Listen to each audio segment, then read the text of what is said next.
The following is a presentation of the Shining Wizards Network, broadcasting live in high-definition video and available on all podcasting and streaming platforms.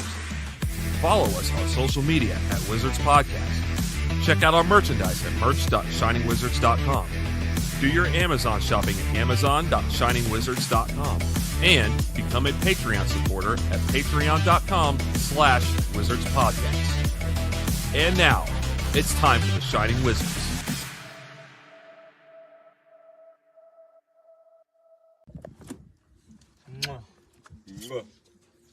You're watching The Shining Wizard. Wrestling Podcast. Mwah.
And of course, you are tuned in live to episode 727 of the Shining Wizards Wrestling Podcast, where we enjoyed meat sticks all fucking weekend. We are live on social media and going with you wherever you go on each and every one of those streaming and podcasting platforms.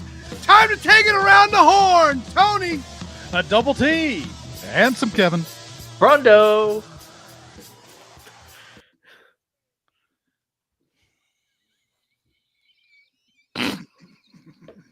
Fucking dildo. The fuck did you do? What? You You didn't hear that? No. Really? Wait, you didn't hear that? No. Oh, no. Who's got Why the do you Price think- is Right sound? Boom, boom. Oh, no. What happened? You fucked it up, my friend. Probably Tony. because your fucking microphone was screwed up. Oh, no. What do you have your microphone set at? I have it as codec because I don't use Farrago anymore, but I have it through loopback. Like you got whatever loopback goes to your shit. Oh. All right. Oh. Can you hear me? We can hear you. Yeah. All right. Can you hear this? Hey, you already know, KJG. Yeah, now we can hear it. You want to do the intro again? No, motherfucker. You know whose fucking fault this is? You cocksuckers at Twitter. You motherfuckers. I hope everybody in your family gets fucking ass cancer. You hear me? You motherfucking pieces of shit. You take our fucking money and then you fucking ignore my pleas for help. You fucks. Is it just me or does this audio seem like a half a second behind? No, seems all right. Okay. Yeah, maybe I that's can't fine. tell with because me, he's. man. Oh, there you go. Yeah, that's better. You came back. You're good. I wasn't gonna. Yeah, Twitter sucks. You saw the nasty fucking messages I was sending them. Yeah. Oh, I keep sending them nasty I saw you respond today too.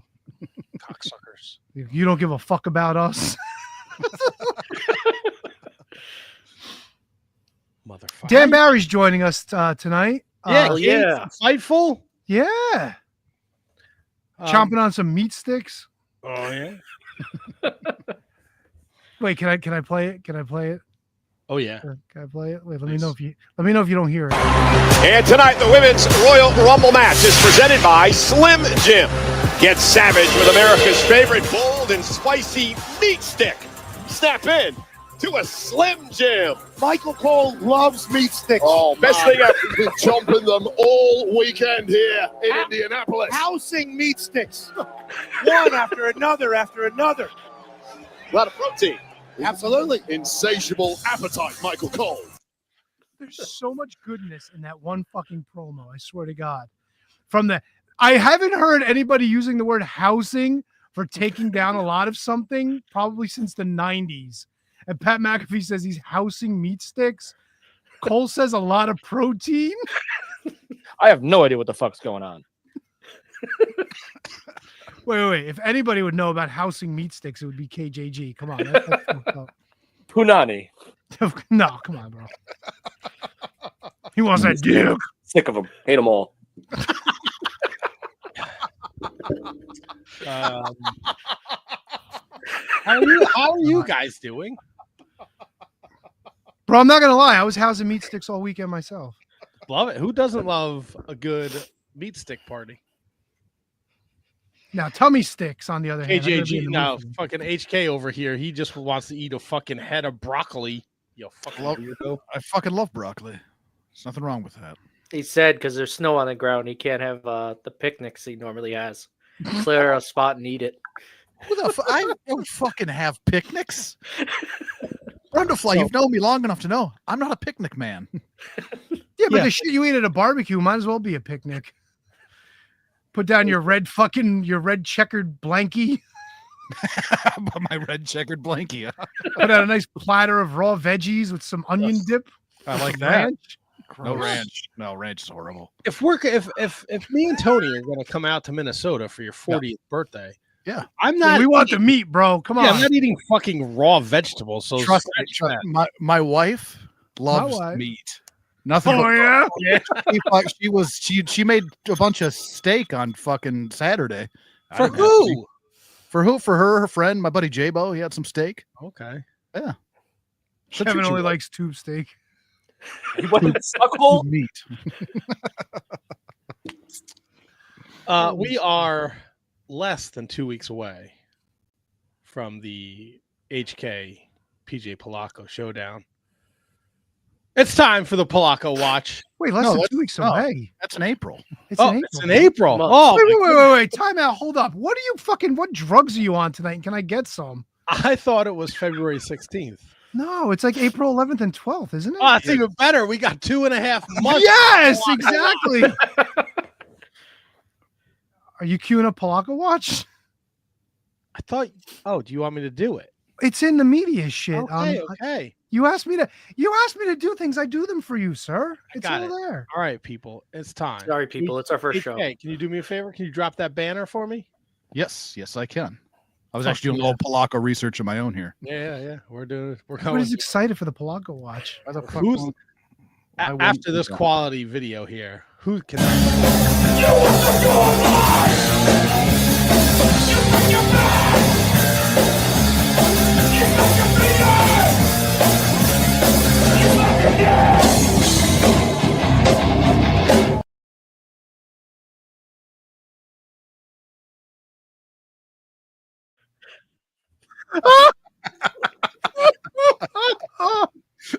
It is Polacco Watch. Fuck yeah. Everyone's mind. Will he be heading to Minnesota or ghosting the promoter?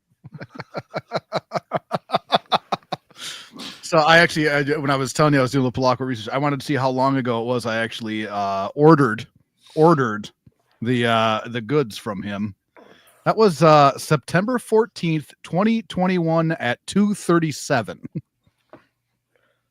You know, I happened to see a video where Stevie Richards was talking about how PJ is mad at him. Apparently, I don't think it was the Extreme Reunion show, but it was some other show that he was on with PJ. And PJ was actually going out in the crowd, like begging people for money because he wasn't going to get paid for not doing the show. And I sent you the video that like a bunch of people, dude, like even in the fucking deathmatch group, there were like numerous people that got screwed over by him. The deathmatch. I love that you're in the deathmatch group. I love it too, man. They fight over the dumbest shit there too. Chuds. Fucking Louis blading on camera. Like this was a whole fucking conversation. Checks out. Sounds about right. So we're in the Polacco Watch. Will he be heading to Minnesota in April? No news on his social. A lot of shitty takes about the Royal Rumble. Let's see. Joe Hendry getting eliminated like that by Roman Reigns tells you everything you need to know about the TNA partnership with WWE.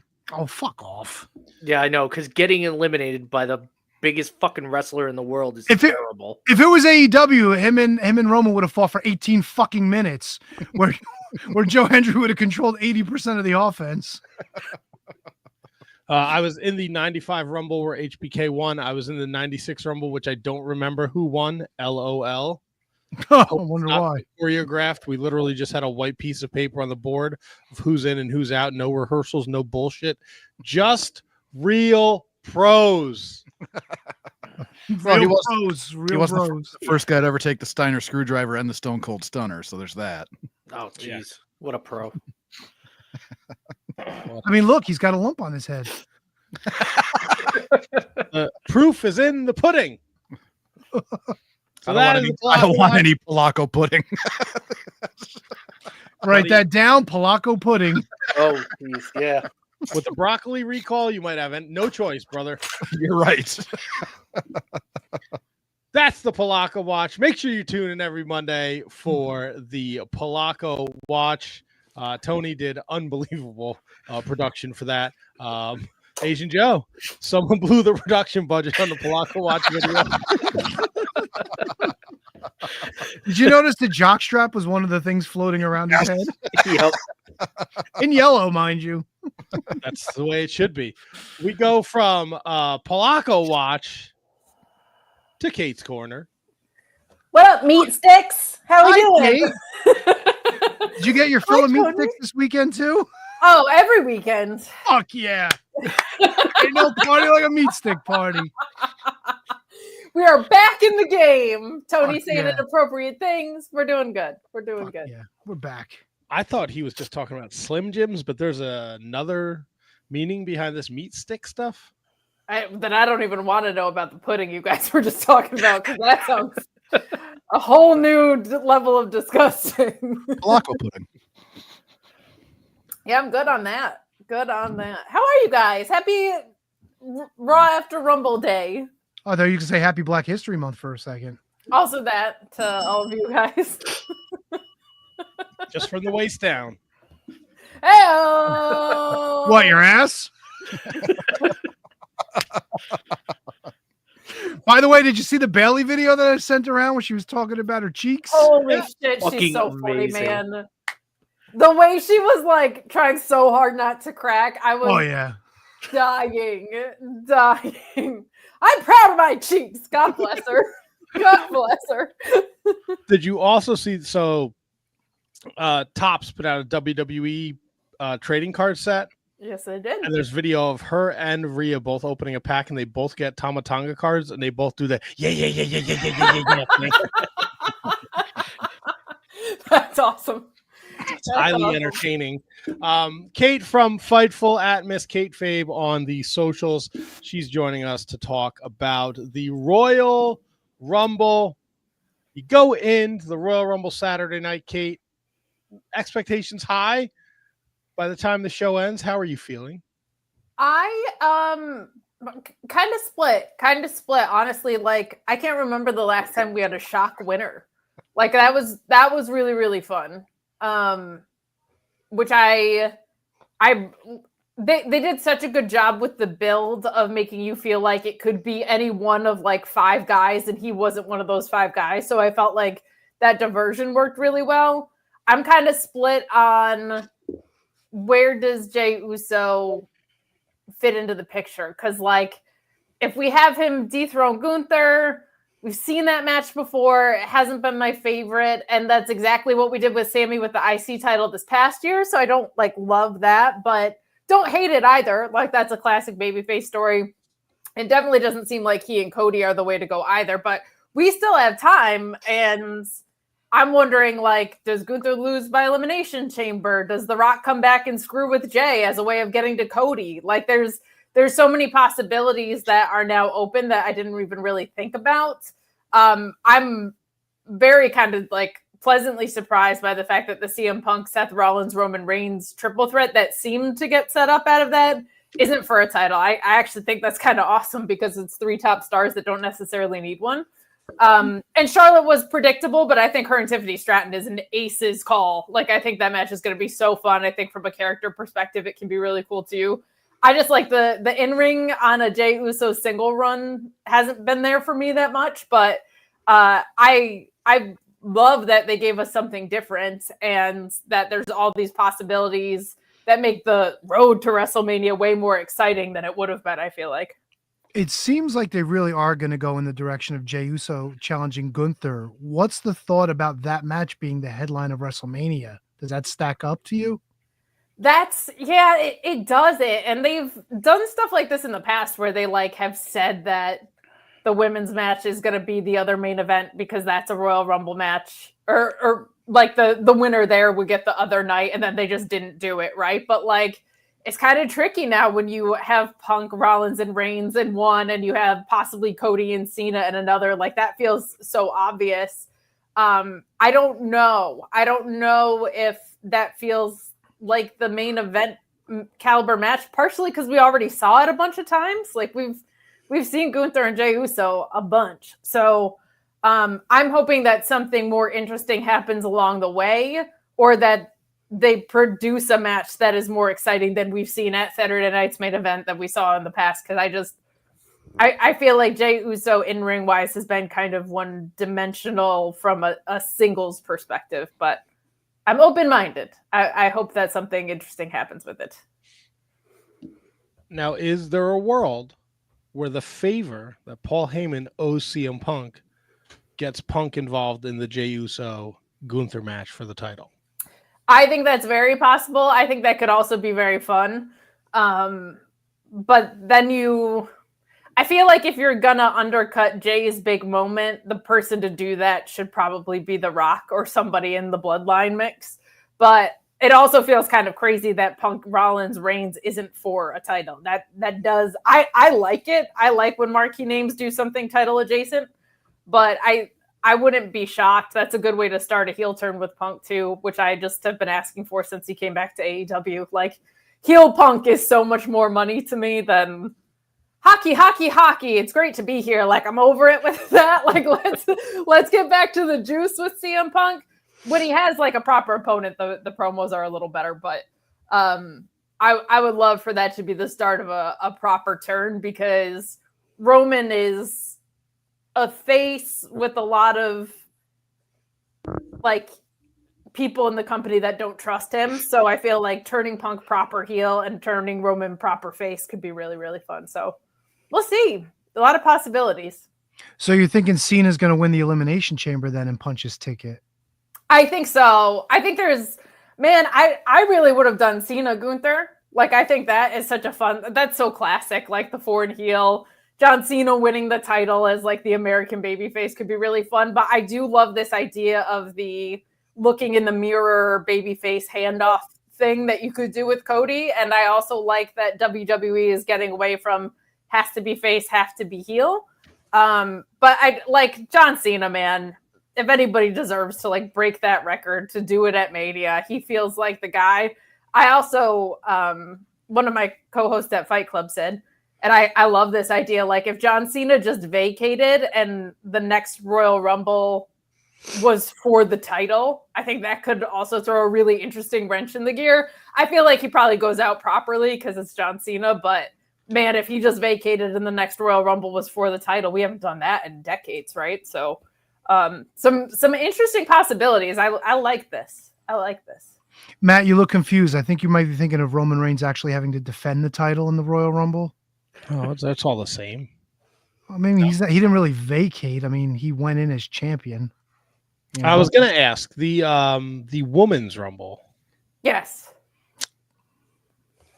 There was a lot of people just kind of doing nothing, no? Yeah, I think that one had a crucial spot that wasn't proper. Like the fact that Bianca was eliminated and Io Sky was eliminated in that spot with Nia Jax. Like I like that spot if it's like mostly like Jada Parker and those kind of gals that got to show out but don't necessarily need a run. I think the Roxanne run from number 3 to the final 2 is awesome. But to me, Bianca should have at least been in that final 4 because she, to me, is the other front runner. It feels like we're headed toward her and Rhea if we can get out of this tag picture. So, and And it was a predictable winner, so at least give me some suspense down the line. The pop for Alexa Bliss was insane. That was a really, really fun moment. No Becky was a surprise, and of course everybody wanted AJ Lee back and she wasn't there. So, but we got Nikki Bella. Good for Nikki, honestly. Like she worked really hard to get a lot better in the time from the Divas era to her kind of second wind run that she had. Man, it's so disheartening because I feel like any clip that comes up with her has Lawler in the background being a piece of shit like on commentary. It bums me out. So I hope for her sake she gets a little bit more than that, but I would be surprised if that is a one-off. I feel like she's probably going to stick around to do some marquee events. She's an important name to have around. She was the longest reigning Divas champion, right? So so good for her. But yeah, we'll see. That Rumble match did kind of in the middle get a little waffly, but I think toward the middle to the end it picked up. Yeah. So you mentioned we had Alexa Bliss return. We had Nikki show up. Trish was there. Jordan Grace made her debut. On the flip side, the men's Rumble was pretty. I mean, look, I don't know who ISO Speed is. A corpse. He's dead now. It doesn't matter. R.I.P. that guy with that Braun Breaker spear. It's a shame you don't. It's really a shame you don't. The kid watches a lot of his videos, and he's fucking insane, and he's really funny. And then Joe Hendry showed up, which was nice to play. He got a huge pop too. Yes. That surprised me pleasantly. Like I didn't think he would get. I thought he would get a reaction, but he had like a top 3 or 4 reaction of the night. I felt like that was nuts. But then we lacked any other surprises. I mean, I know there's a stacked roster for the men's side, but I don't know. I would have liked to see a legend show up. I would have too. Or one thing I liked about the women's Rumble was you had all those NXT names in the mix. And I thought they did a good job with that, of having the key talent from there, Julia, Steph, Jada Parker. Like there was a lot of marquee NXT talent that are kind of the quote unquote next up. Having Ethan Page in there, I thought would have been fun because he's had interactions with The Rock and CM Punk on screen. Thought for sure Trick Williams would be in there to do something with Carmelo Hayes. That didn't come to fruition. And to your point, like, not really any legends. I felt like the Seth Rollins and Roman moments and the Braun Breaker and Roman moments were awesome. Like, I felt like the in-ring was orchestrated better for the men's, and the women's had more variety and surprises. But I was surprised by that too, that by the kind of lack of just I like 1 to 3 nostalgia pops. Other than that, overkill is not for me because I want it to be people that feel like they have a shot at this, right? But like if you took out Andrade, I guess they did ISO Speed, took the Tozawa spot. But like there were a couple of people right in that like from 5 to 9 or so where it just felt like nothing was really going on. Like you could have spiced it up with that. And oh my God, I think the biggest loser of the night was Def Rebel. Holy shit. Those new themes fucking suck. Nobody knew who anybody was. It was so disheartening. The difference between the old themes and the new themes, not even good old themes. Nikki Bella's, you can look, it sucks, but people knew it. Like everything else is just like dance club mix and a name. It was bad. So hopefully they make some changes there. Yeah, I was watching with a group, and the young lady sitting next to me didn't know who any of the entrants were because she didn't know the music, and she complained openly all night about how terrible the entrance themes were. Last thing before we let you run, Kate, Cody KO, very brutal ladder match. And they sprinkled a little Sami Zayn in there at the end, which was not something I think a lot of people were expecting. He didn't get involved, but he was there in KO's corner. Do we think Sami gets thrown the old Elimination Chamber bone where he challenges Cody after he loses to Phillip tonight?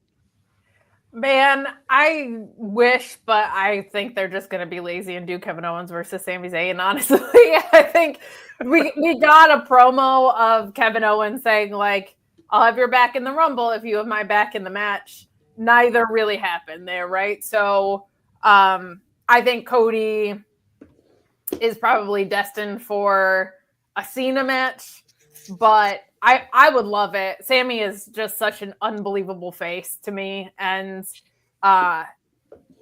he has been flirting around like those top names for so long, and it would be nice for him to get to cash in and get rewarded there. But I think like him beating Gunther is probably going to be his biggest one, and then they'll run back like, oh, I was best friends with Kevin Owens and we won the main event at WrestleMania, and now they'll probably do like and now we're opponents at WrestleMania. Oh my God. So I love them both. They're two of my favorites in the company, but like we've seen it. We've seen it a bunch.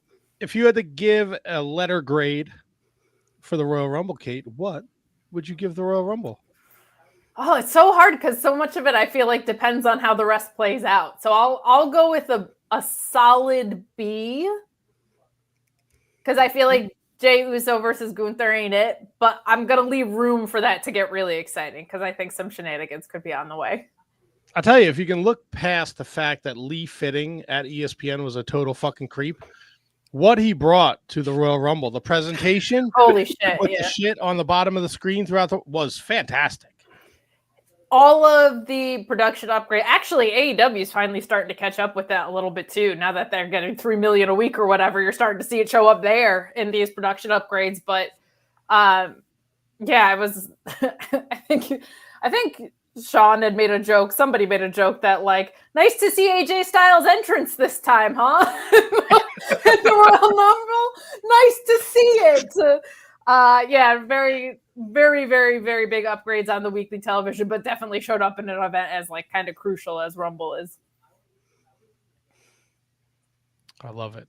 I love it. Kate, we love you. We love you. At Miss Kate Fabe on the socials. Tuesday nights, she's doing Sour Graps. Wednesday night, she's either doing the Mark Order or a Fightful post show. Are you still sitting through fucking Ring of Honor on Thursdays? Yeah. I would We'll quit see. that job. Quit that job. It's bullshit. Fridays, I'm sure you're doing some kind of SmackDown review. SmackDown review. Yeah, Saturday, Collision review. I don't know. What are you doing Saturday? I don't do a Collision review. If there's a PLE or a pay-per-view, I'm on Fightful Select reviewing it. But Collision, I either don't watch in real time or I watch and then turn off my computer and don't do any reviews for. It's delightful. Will someone from Fightful be covering Maccabea Mania in March? I don't think so. I'll check back, but they're definitely all over Polanco Watch. So Polanco Watch. I know Tony's dying to ask, so I'm just going to ask: when do you find time for meat sticks with all this podcasting? it's what keeps me going. Wow.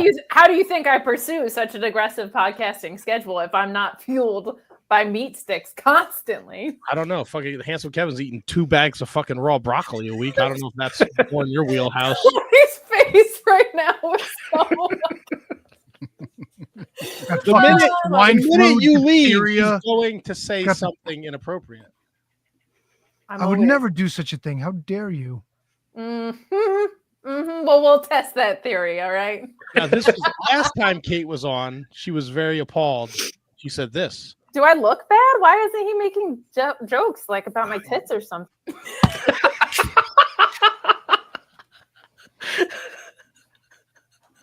You got anything else you want to play about the last time Kate was on? Oh, God, what did I say? No. I'm unhinged. I'm just waiting for it. He's got something in queue. I have nothing. I got nothing. We got our guest may or may not be drunk, and he's waiting to. I thought you were going to call him the mayor. So did I. Is Dan Barry? He's here. Genuinely one of my very favorite people in wrestling. He's the best. Do you want to say hello to him? Sure. God, didn't you try to marry him last time you guys were on together? It wasn't when we were on, but thanks for taking credit for my bit. No, I had. You want me to talk about your tits instead? I mean, still here. Are those my only choices? No, that started because when Matt was on the Mark Order, we would play Fuck, Marry, Kill all the time, and I used that as like a promotional thing. And Dan responded and said, "Kill me, please." And I said, "I'm going to marry you. That's way worse." So that's how that went. But hi, Dan Barry. Hi. How are you? Oh, I don't know. Well, I'll let it get so much worse for you. I'm gonna get out of here, Dan. But I just don't like that nobody's talking about my tits. I have really nice tits. You have beautiful. Very titties. frustrating. We love. Don't worry, we'll get into it. We don't want to make Kate feel bad, so we'll let her leave, and then you can take off your shirt and show us them delicious man titties. I'm pants off right now. Let's do this. Yeah. Sounds like Bye, somebody brought his Tyler. meat stick. Bye, meat stick. That's Kate's How'd you know my corner. Christian Dan name? Barry. Dan Barry's joining us tonight. How we doing? Good. How are you, Dan? Oh, killing it. Are you drunk? I'm not sober. That's what the question Okay, is. because you've been teasing it on socials that you were going to show up hammered, and we were kind of excited for that. Look, it's a Monday. That's it. You wake up, it's Monday. You're like, yeah, fuck it. I'm not booked on Raw. What do I care? I can show up to get drunk at catering or something. Right? No more of Holy Foley. No more. Not since they ousted me and decided they would cancel the show. Booking me twice. That's all it was. I think it's that fucking clown. That clown that his daughter's dating. He's a fucking real piece of work. No, here's a funny story. Is that the only reason I was on that show is because Vince McMahon said he wanted to see more of me on that show, and now it's like not a badge I want to wear ever again. It's like, Yeah, you can fucking smear shit all over your chest. yeah, Were you under a glass that's table? what I want to be associated with. Is Dan Barry's an okay guy? It's like, just fucking come on, shut up, buddy. We're good. Dan, last year of the wrestling for you, what brought about this decision? Lack of bookings. No.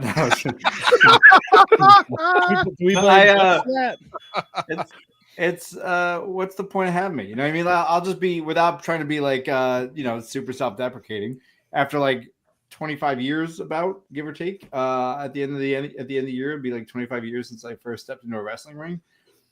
I've done a lot of really cool things. I've never been on television as a famous pro wrestler, so it's like, at 25 years, what am I doing? I'm just occupying a spot that could go to like a younger guy or younger girl and younger person, and just they could have matches that I physically can't do as much of anymore. So it's probably better for me just to move on. I'm doing enough with comedy that was like, I don't have to do this anymore. Even this year alone is just pure masturbatory. Like, I'm just doing this because I really don't want to leave. It's a farewell tour that nobody's really. I'm not selling at arenas. I'm not Ric Flair wrestling in a shirt. You know what I mean? It's not the same. Yeah, the fans want to see your tits instead. Definitely. Yeah, look, man, I've been doing some work on those. I'm still a little fat, but it's all right. I'm doing some push-ups. I don't know. You look pretty good on your social. Yeah, thank God for editing, right? Isn't that great? I even put a tag on my name here that says "On His Way Out." I think that's a great. Thanks, Streamyard.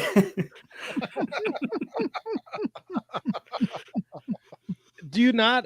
Are you a glutton for punishment if you're just going to go from professional wrestling to comedy? I know you've been doing comedy for a minute, but yeah, this year is 14 years of comedy. So I don't think I pick like good habits, right? Like, so comedy became when 2010 I decided to start doing 2011 I should say I started doing comedy, and then now it's like I want to get a motorcycle because I'm like, I'm just gonna destroy everything about me. I just don't care anymore. I love it.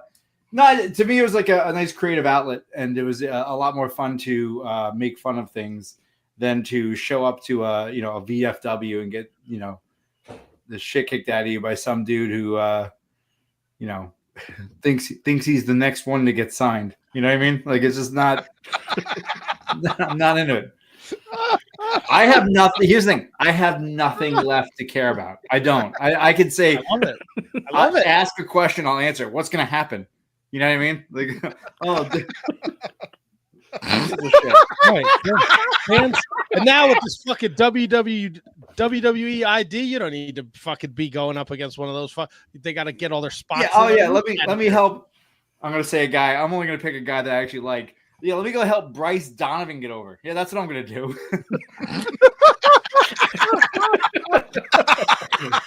I love him. He's such a Now, good guy. are we doing Are you doing fucking boots in the ring after your last match? I mean, at this point, my boots are so worn down. It's kick pads. It'll be kick pads in the ring, right, in wrestling shoes.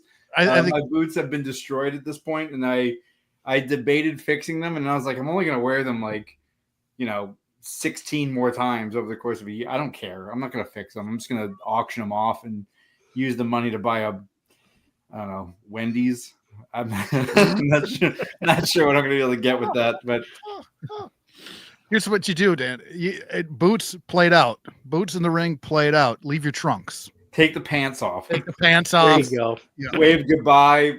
People are fighting through their vomit. Oh, Well, you could wave goodbye helicopter style. Yeah, I'll just shake it back and forth. Just fly on out of the ring.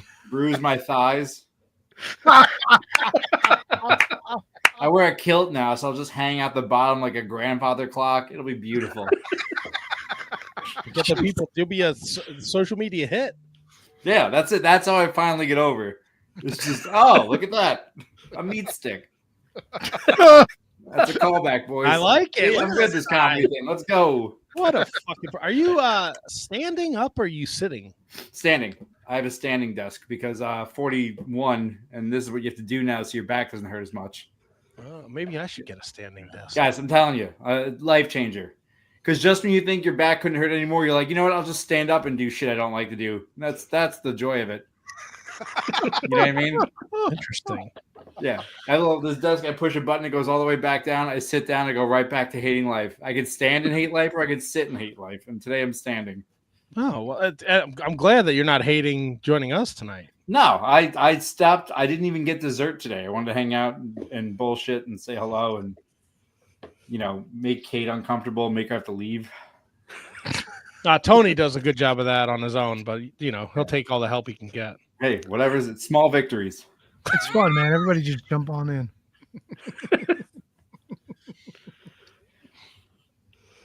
Dan, we got some comedy shows coming up in New York City. Yep. Are you like the headline guy? Do you work with other comedians? No. Do you think? Let me be clear. 25 years of pro wrestling, I haven't sold out a fucking room. You think I'm going to start doing it in comedy? Like, come on. I've had a lot of really great experience. I've done a lot of cool stuff. I just opened for a comedian named Natalie Cuomo and a guy named Dan Lamort. Very funny people. Got done in Poughkeepsie. This week, I'm in the Comedy Village in New York City, which is Times Square, and then the Stand in it's basically Union Square, Lower East Side. So it'll be fun. It'll be good shows. I do not headline. I'm one of many comedians. I'll do like a lot of road gigs where I'm like one of the featured comedians, but I'm not. There's no Dan Barry headlining shows coming up yet. Come on, let's have a little confidence here. I like that Natalie Como. She's pretty funny and she's good looking. She got all the tattoos and such, right? She's funny. She's smart, and she just released an Instagram reel where somebody was a piece of shit in the crowd, and she just went off on him. And I'm like, that's the dream right there. Is just that's my favorite. That is one of my favorite things is when, because here's the thing, and I'm gonna say this as a comedian. Everyone thinks that they should just heckle at comedy shows. That's not how that works, guys. Let me be clear. Let me break down comedy while we're talking about pro wrestling. Heckling comedians is only when welcomed. You don't just do it. You do it, you're just a dickhead. You know what I mean? Like, you're like a wrestling fan going to a show who thinks he has a gimmick. Like, you don't have a gimmick. You're just an asshole. Like, that's all it is. You're just a person going to a show. You know what I mean? Put the belt down. That's all. No one's defending this. Do you get hecklers? Yeah, I get them sometimes. And sometimes you just deal with them. Sometimes heckling is one of those things where it's just, you have to understand like the motivation of the person doing it. So it's like a lot of times you'll get like somebody heckling. It's because they just want to be, they're so excited that you're doing it. They just want to be part of what's happening. And you feel bad, but like you have to kind of put them down. Sometimes it can be funny. Sometimes it's not. And then you have other hecklers who are like, no, this is about me. And they just start talking. And so then you just don't engage them, or you make them very uncomfortable. I've said a lot of things. I'm trying to think of ones that I could say that I won't get me in trouble on social media. But I think I said to somebody, you look like such a boring lay, you fall asleep jerking off. Like I think that was it was a pretty solid one. I said you look like an unregistered sex offender. That's a good one. Yeah, I like that. That's that goes. Oh, shout out to Brad Shepard. That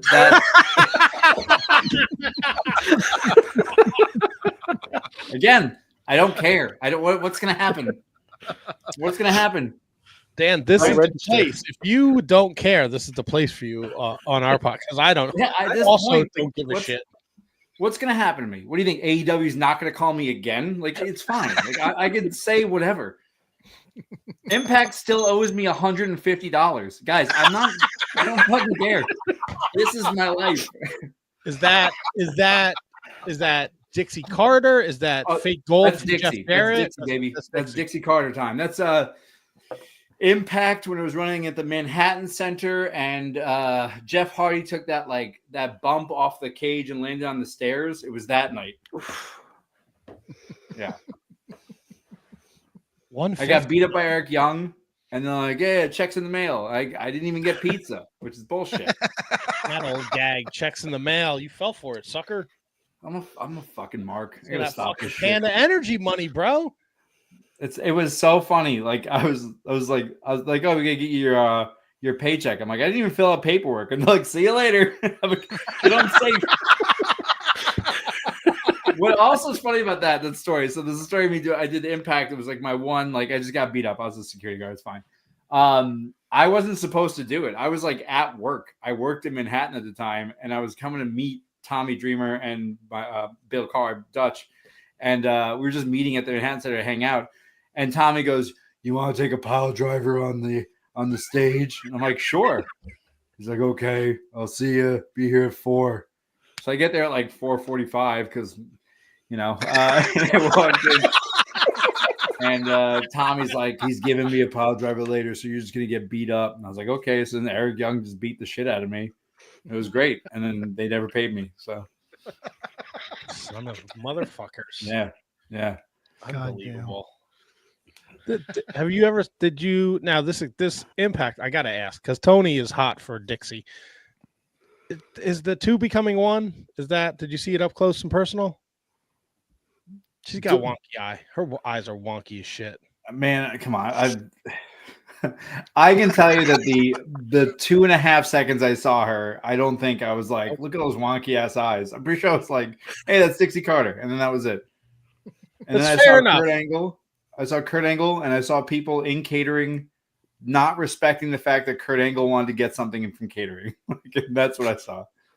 Like, I didn't even eat in catering because I'm like, oh, Kurt's here. I think he's going to look down on me if I eat in front of an Olympic gold medalist. Like, really? There are people like, I'll get more pizza. Pizza. It was pizza. I'm telling you, it was pizza. I'm positive it was pizza. What's the? Let me ask you this, Dan. What's the most famous penis you've ever seen? Like in the locker room. King Kong Bundy. That was one I saw. Yeah, he used to get changed. And I'm bigger than King Kong. That's all I'll say. Yeah. But I mean, he's also got a lot of girth, like, shutting things down. Yeah. Look, man, he's nice guy. Is he still alive? I don't know. Is he? No. He's not. Okay. It was like an acorn resting in a hacky sack. It was really weird to look at. Like, I thought he sat in gum. I didn't know what was happening. And there it was. Yeah, no. The one time I got to be backstage at a wrestling show, I saw fucking Robert and Ricky's balls like nobody's business. Hell yeah. They were just fucking taking their pants off in front of everybody. That's old school, man. That is how it was. Like, and even when I came up, it was just like you turn around and just be like, dude, dick, just like to your right. And it's like there could be women in the locker room, and it wasn't sexual. It was just like, we're just getting changed because this is the locker room and this is what we do in the locker room. And I'd be like, I brought a towel. Like, can't you guys just wrap your waist in a towel and change? Like, isn't that like normal? But no, they just do like the Silence of the Lambs tuck sometimes, and they'll just start stripping. Yeah. Like, I'd fuck me. Would you fuck me? And that's it. That's the whole. Brundo, potential show title: Dude Dick. Dude Dick. Yeah, that's to be the next High Spot show I filmed. Called Dude Dick. Jake Manning and Freight Train. Yeah, just the three of us just sitting on a couch. Then somebody walks by, just cock out. You don't know which celebrity it is. It's always Zack Sabre Jr. That's what you should know. It's always Zack Sabre Jr. He's got a saber, huh? Yeah, just fucking wagging on him. Look at him. Just fucking yelling bruv while he spins it around. He was the only person who wouldn't do an interview with me and Chuck Taylor. He's the only one who was like, no chance. He was in the background. So there's a lot of footage of me and Chuck interviewing like Dave Meltzer and Ricochet and all these people. Always on the carpet right behind camera is Zack Sabre Jr. We used to call him Triple H off camera. I swear to you, that's exactly what we're doing. I was like, hey, it's Triple H. Anybody ever do anything on that didn't make air or like couldn't make air or anything like that? Or? Not that couldn't make air. I think the biggest one is that like the worst part is like half of them are like canceled wrestlers now, so like you have to get rid of them, like throw them in the garbage. But you had a lot of really good moments on there. We really didn't censor much. I don't think we did. I can't remember if we did. I'll be honest. I'm pretty sure we didn't.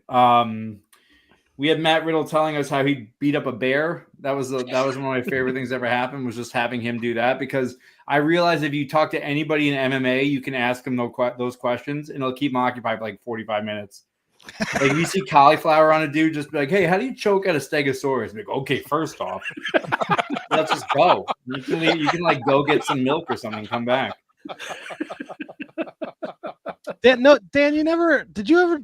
I think you would be like a phenomenal like podcast host about whatever the fuck you wanted to talk about. Did you ever? Me and Bill had a really good podcast for a little bit, but then it was just like it's really hard to coordinate like schedules if you're not like I like being in the place with people, because then you can kind of like, you guys have been doing this for a while, so you have your mojo and your.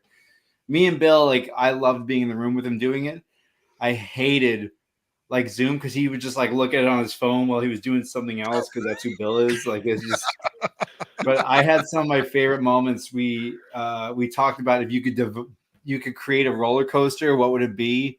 And Bill's ride was My Girl the Ride, and it was just getting in a roller coaster cart. You go really fast, bees hit you, and then some girl puts glasses on your face, and that was that was it. I did an episode about this guy Brimstone. That was one of my favorite episodes I've ever done in my life. Yeah, I mean, a lot of fun. I love that type of stuff. I love being on podcasts. I like doing them.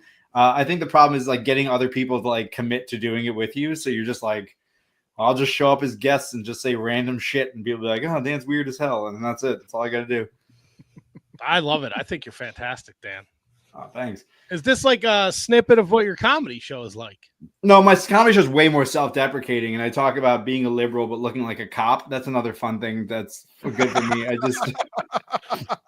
My most recent joke is I'm a liberal, but I look like my dad was a cop and my mom was another cop, and I was born in a precinct. Like that's what I look like. That's my face. And then it's a lot of fun, especially when you're on the road in like the middle of nowhere, Pennsylvania. Wasn't that your gimmick? Yeah, that's the whole thing. That's the reason. And the whole cop thing started because for a Halloween one year, I dressed up like Tom Selleck. That was it. I just shaved in a mustache and I had the Hawaiian shirt. And my buddy's like, yo, dude, you look like an actual cop. I'm like, this is it. This is how we start this. And then I got Bill to do it, and Bill didn't want to do it. So that was the whole. And then the whole gimmick was that we thought we were cops. It wasn't. Yeah, that's it. We were not cops. We just thought we were cops, and that was the whole angle. I love it. I fucking love it. I don't know if we've ever talked about this, but I see back when you started wrestling that you fucking wrestled for SSCW. Yeah. Was Carmine still doing that? And did he leave his house for that show? Yeah, before he was a pretend political pundit, that's what he did. I know that's what he did. But did he leave his house for this show? Was he there? I have a couple stories about this. So I remember first time I met Carmine, we had to go to his house to meet him, clearly. Of course you did. Yeah. And D'Lo, I don't know if it was the first time I met him. It probably wasn't the first time I met him, but it was one of the times I met him. D'Lo Brown was there because Carmine had to meet D'Lo Brown before any show. And as he's talking to D'Lo, he has a D'Lo action figure and a Triple H action figure. Yep, checks out. And he's making the D'Lo Brown figure give Triple H the lowdown. And then he just goes, man, wouldn't it have been cool if that happened at WWE? And D'Lo was like, oh, yeah, man, that's great. So then the next time, like Carmine would leave his house, but he'd like only go up the block to like a restaurant. And I'm not making fun of agoraphobics. Just Carmine now pretends that like he's this political entity that deserves to put down minorities. So he can suck every inch of this dick. I don't care about him. He at the end of his block was a restaurant. It was the only place he could go. So he'd walk to the restaurant. And we were sitting down and we're talking, and we're all like at this restaurant, and the bartender's just making fun of him, like chewing him out, like, and we're dying. We're having the best time. And all of a sudden the phone rings. So we're just like, oh, Carmine, your mom's calling. Everyone laughs. Picks up the phone. He goes, it is your mom. Carmine, where are you? Where the fuck else would he be? He goes to 2 goddamn places. He also canceled a show once because of snow, and it was 64 degrees outside. So we were at Jersey All Pro Wrestling in Ace, New Jersey, Ace Wrestling in Union City, New Jersey, and Frank Iadavea was just like, as middle of the show, he just goes, "It's snowing and booting," and that was it. That's like the go-to in my head. Whenever I think of Carmine, is snowing and booting. God damn. We went to a show once because me and Tony knew Carmine. How? Social media only? No, this was like room we were in. No, we used to be backyard wrestlers. Ah. And so he put belts on you. He wanted us. We never got in the ring, but we had a mutual friend who was like, this guy's going to take us to the next level of backyard wrestling. We need to go to his house and do it in his basement. It was the fucking dumbest thing we ever did. I did not do it. Tony, you aren't missing right now. No. He did it. I did it. It was awful. I fucking hated every second of it. But we went to a show that he was promoting, but he didn't show up. And Tony was there, and the ring showed up without the mat, and no one knew how to put the ring together. So there was no mat. It was 2x4s and a canvas. Yeah, to be fair, that wouldn't have been Carmine's fault. That would have been, I think, ECPW's fault, if I'm not mistaken. No, Carmine bought this ring from somebody sight unseen. He sent some other monkey to go get it. Oh, it wasn't a rental. Okay. No, so the dude just bought it, like, because Carmine told him to buy it. And when they showed up, I'm like, "Where's the mat?" He goes, "What are you talking about?" I go, "You think these guys want to bump on a fucking boardwalk?" I'm like, what is wrong with you? There's what's the story? I have 2 stories. One was Bam Bam Bigelow was wrestling Mr. Puerto Rico Ralph Soto. Ralph. But Dan, just so you know, Tony is an ECPW trained like 25 years ago. That's no disrespect to ECPW. Actually, they're running in Greenwood Lake, New York. And my brother sent me my brother lives there, and he goes, "Why aren't you on this show?" I'm like, "They don't know who I am. It's fine." ECPW isn't booking Dan Barry. You don't want to wrestle Gino Caruso? Me versus the original Gino Caruso. Mr. Puerto Rico, there's a wood chair, and Bam Bam goes, "I'm going to hit you with the chair, but get your hands up because it's wood, and I don't want to hurt you." And Mr. Puerto Rico's like, "No problem, boss." So as Bam Bam goes to lightly swing the chair, Mr. Puerto Rico just shoves the chair into Bam Bam's face, busting him open. Jesus Christ. Like, what the fuck, man? And then the other story is the day that the building went on fire on a show called Redemption. I don't know if this is notorious for you guys. There's a show called Redemption that was running. I think it was in Boonton. I don't know if that's true, but on the show, I dove out of a balcony in front of like 7 fans, and I hit a light. And everything broke. Somebody was smoking weed and threw the spliff onto the roof of the Elks Lodge, and it caught onto dry leaves and it just like went on fire. So Grim Reaper is wrestling Sanjay Dutt in the ring, and they're having a good match. And we're like, take it home. And Reaver's pissed off. He's like, "Dude, whoa, what the fuck, bro?" And they go, "The building's on fire." And he turns to Sanjay. He's like, "Roll me up." So I see the fire. I run downstairs and I find Carmine's mom. I'm like, Miss Sabia. She goes, "What?" I'm like, "Can I get my pay?" She goes, "Yeah." And I go, "Oh, by the way, the building's on fire." The building gets evacuated, 8 people. It's like freezing cold outside. She had parked in front of a fire hydrant, so like a fire truck pulled in front of her car, so she couldn't leave. So then her car became the physical pay window where guys would just come up and take their envelopes. Al Snow is on the show. He doesn't wrestle. He's on the show, on the phone with, we assume, Vince McMahon, because it's hilarious. And he goes, 8 people, the fucking building's on fire. That's it.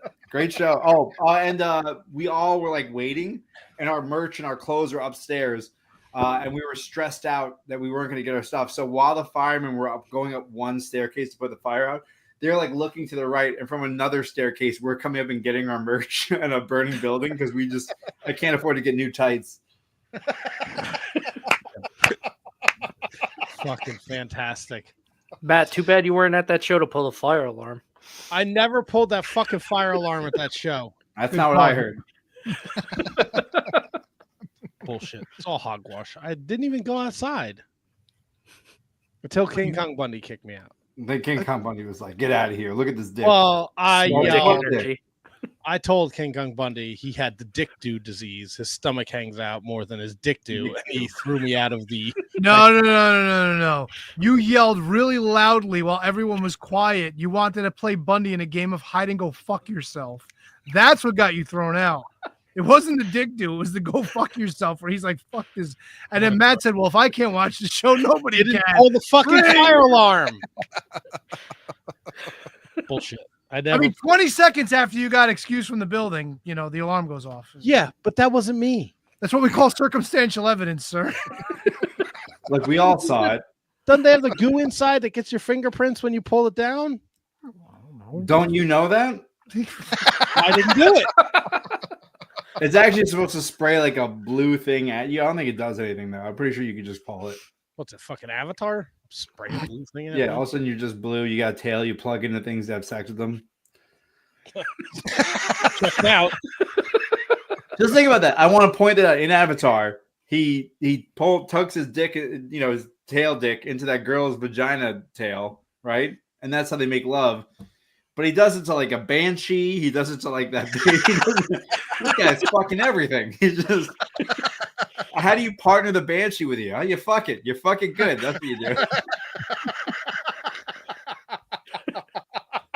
Anyway, I'll be at the Comedy Village on Wednesday and the stand on Thursday. And it's been going across the bottom the whole time you've been here, Dan. I'm sure it has. I've just been too busy talking about King Kong Bundy's dick. Well, why? You don't need to read it. You're the one we're interviewing. Well, where am I going to be? You're at the Comedy Village on the 5th, and you're at the stand-up on the 6th, and then Excite Wrestling with fucking Kate, right? Yeah, is she going to be there? She sometimes no-shows because she wants to not do that. What's going on, She's Kate? big. She's big time. She's fighting now. Come on. Yeah. She's probably got some post-show about Rampage. Is that still on? I don't even know. Yeah, I don't even know what's people going on. pay for her to read their comments, so she's like, I'm not driving to fucking Binghamton. It's Horseheads. There's even further. What's Horsehead? Horseheads. It's like an hour away from Binghamton. Like more than Horsehead? God. Yeah. It sounds awful. Yeah, it's fine. I like it. They have a I don't know, a Texas Roadhouse and everything. It's a whole town. It's right by Corning, New York. So if you ever want to look at the Corningware Museum, it's right over there too. Sounds like you're making a weekend out of it. Yeah, I like to spice things up. I'm doing a little tour of the Corning area. Yeah, you're gonna do some antiquing while you're up there. Yeah, you know how it is. You just want to get like some old furniture that I say I'm gonna like fix up one day and then just leave it on the side of the road. And you're giving this all up? Yeah, you know why?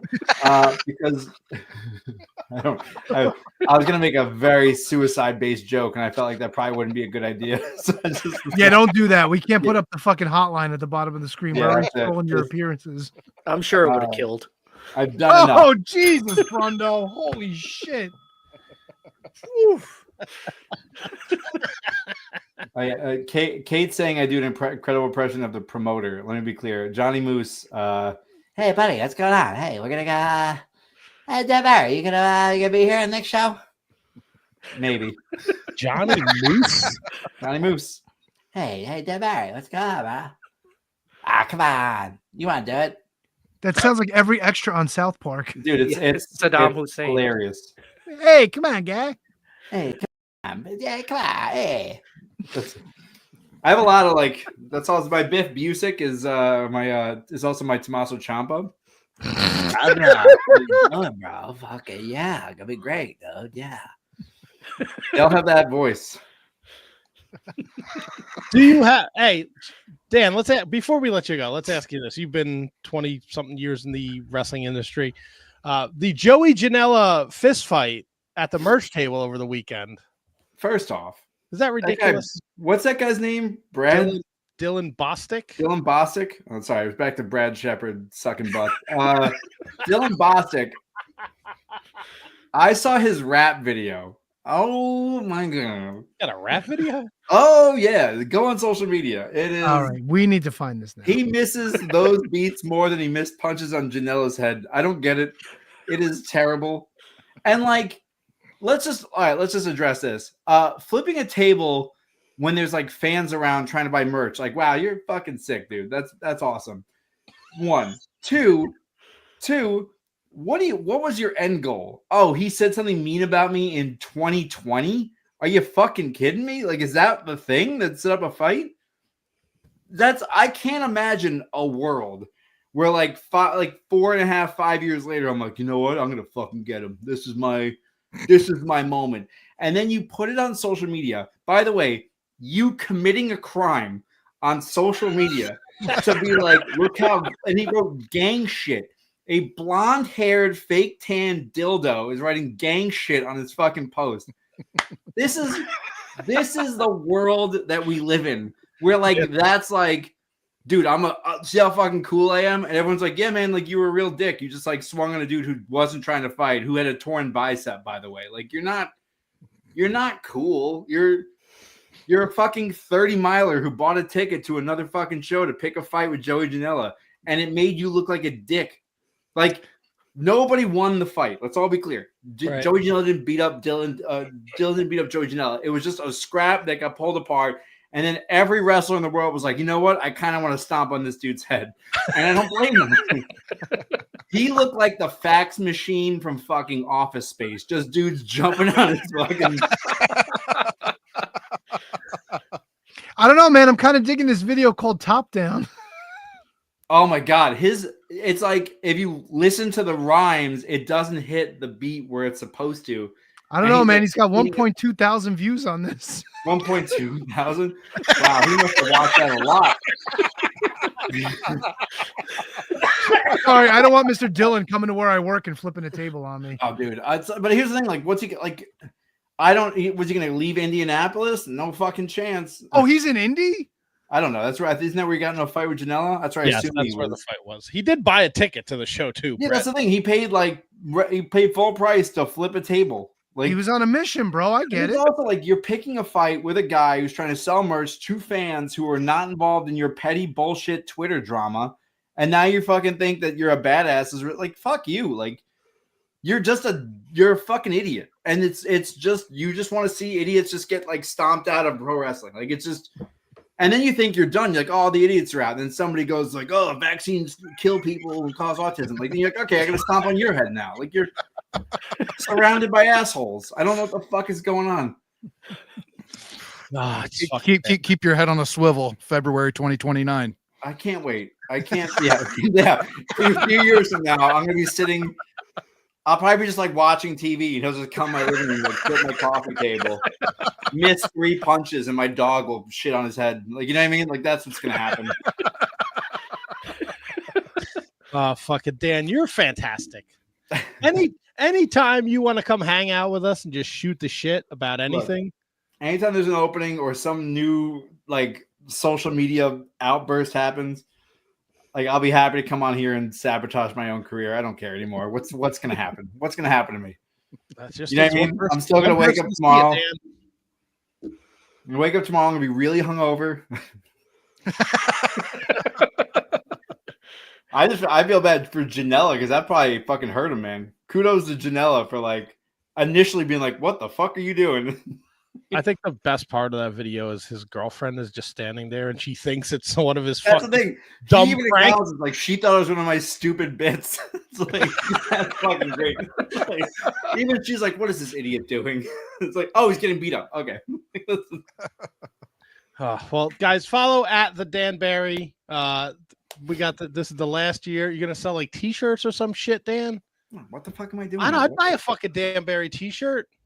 Look, first off, I'd have to design it, and I don't even want to do that. I just want to like go to the fucking Walmart, get a like 5-pack of Hanes and a marker. It'll be the 2025 on his way out and autographed it. I'm just gonna draw pictures on the white shirts and be like, "There you go. That's the Dan Barry retirement shirt." I bet you'd sell the shit out of them, and it cost you nothing. I'll be like, "This and an artistic nude is $20," and they're like, just the shirt, please. I don't want an artistic nude. You know, Davey Richards knows a guy. I'm not commenting on people's private lives. Look, that's what he wants to do with his free time. He's more than welcome to. Yeah, you didn't see the picture a couple years ago? He's a giant hammer. It wasn't giant. Look, man. I'm sure it's big. I'm sure. Actually, I'm not going to say I haven't seen it. I'm a pro wrestler. There's group chats everywhere. But but not for nothing. Like if it was me, I'd be like, yeah, that's my dick. Here it is. Not like it's a small dick. Like, you know what I mean? Like if he had if he had a King Kong Bundy dick, like, yeah, like you go like, that wasn't me, that was Photoshop. But like, when it throws your back out when you're, swinging down to sit down and take a shit, like, yeah, like that's a hell of a dick. Anyway, I'll be at the Comedy Village on Wednesday and Stand Up New York on Thursday and Excite Wrestling at the end of the month. And, an antique shop near you. Yeah, I'll be at Corning, New York. Oh, Dan, you're great. Thank you for taking time out of your schedule. Go back to drinking and watching, I don't know, whatever you're watching on TV. Just straight up hardcore pornography, but for the artistic value, not for anything else. Right. Pour some out for Scott Hall. Yeah, that's right. I will. That's for my boy. Guys, right, thanks. There's that famous what's that? The Twitter picture he posted of his Christmas tree, and there's just fucking porn on his TV. Well, there's a lot of pictures of wrestlers not recognizing what they're doing. That's okay.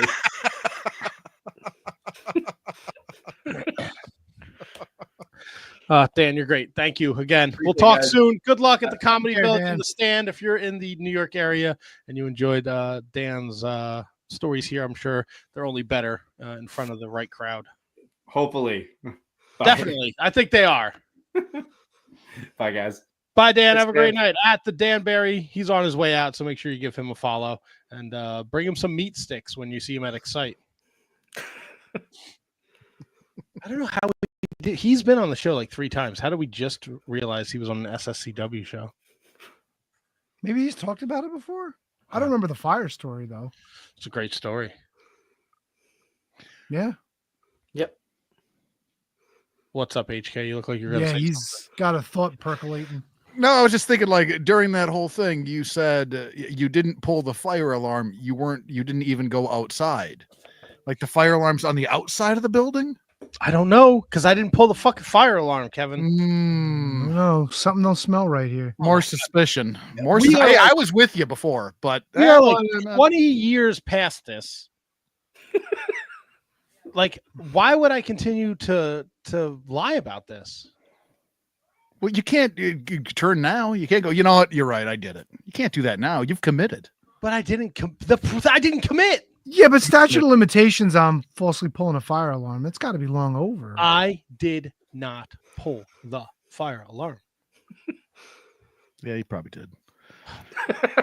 We're going to give our takes on the Royal Rumble. Brundo has some issues with AEW. We got homework to talk about. Yeah. Picks. Picks. Yeah, we got picks. We got graphics for picks.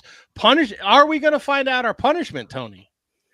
We may, but I think before we get there, we're gonna need somebody. Oh, Brundo, can you hit me with the 1, 2, 3, oh? Back after this. We would like to thank each and every one of you for tuning in every week to listen to the Shining Wizards. Here are some other ways in which you can support the show. If you shop on Amazon, visit amazon.shiningwizards.com and shop the way you always do. You'll pay the same low prices, and a portion of your purchase will help support the show. If you'd like to buy a Shining Wizards t-shirt, visit merch.shiningwizards.com to visit our pro wrestling tee store, and select from over a dozen great designs. You can also become a Patreon supporter at patreon.shiningwizards.com, where we offer bonus content, producer credits, special legend shows where you participate in the show, and so much more. Continue to listen to us wherever you listen to podcasts and watch the show live on social media. Don't forget to like, rate, review, and subscribe. Your continued support helps us to keep bringing you the best in professional wrestling podcasting.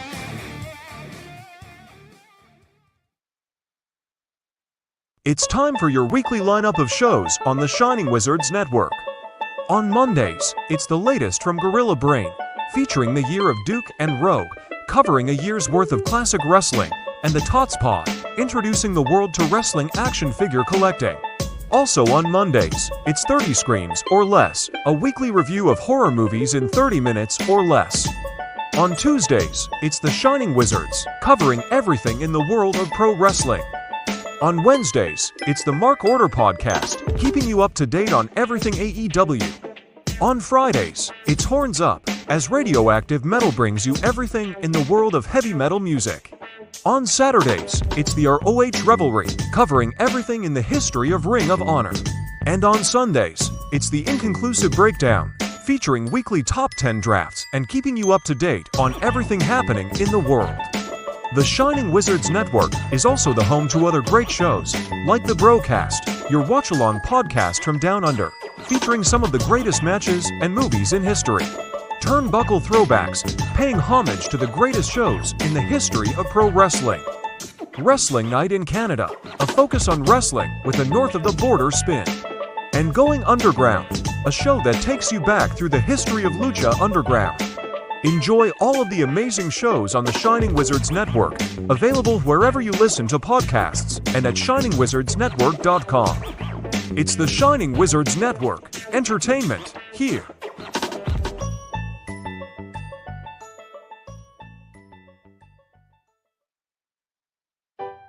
You ever find yourself in the men's room and you've had one windjammer that's stuck in your butthole and it just doesn't want to come out no matter how hard you push or try to cut it?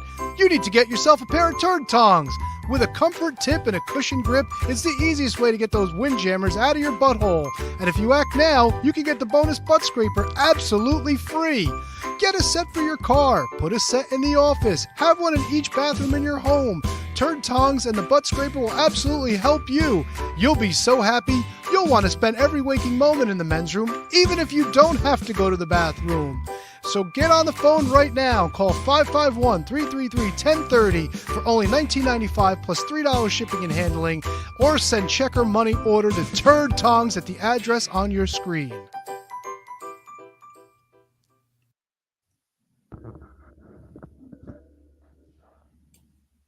So, we're back. Tony's back. Oh, come on now, buddy.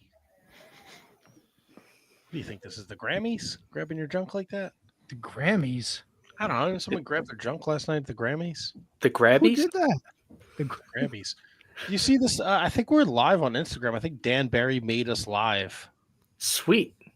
What does that mean? I don't know because I can't find it. What is that? Oh, you want to see something I found on Instagram earlier? It really has nothing to do with anything, but I wanted to share with everyone. All right, let's see. All right, wait. Each of you has to guess what you think it might be. This will be fun. A hairless cat. Okay, HK. I mean, it's definitely a dog. I just don't know what the dog's doing. Okay, Double T. No, it's a dog, but I don't know if it's like a dog shit commercial or something. No, I mean, you guys were kind of on the right track. Well, here we go.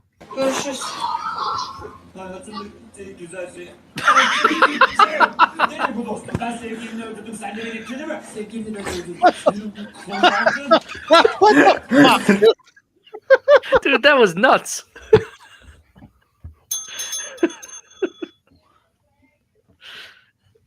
What the fuck are we doing?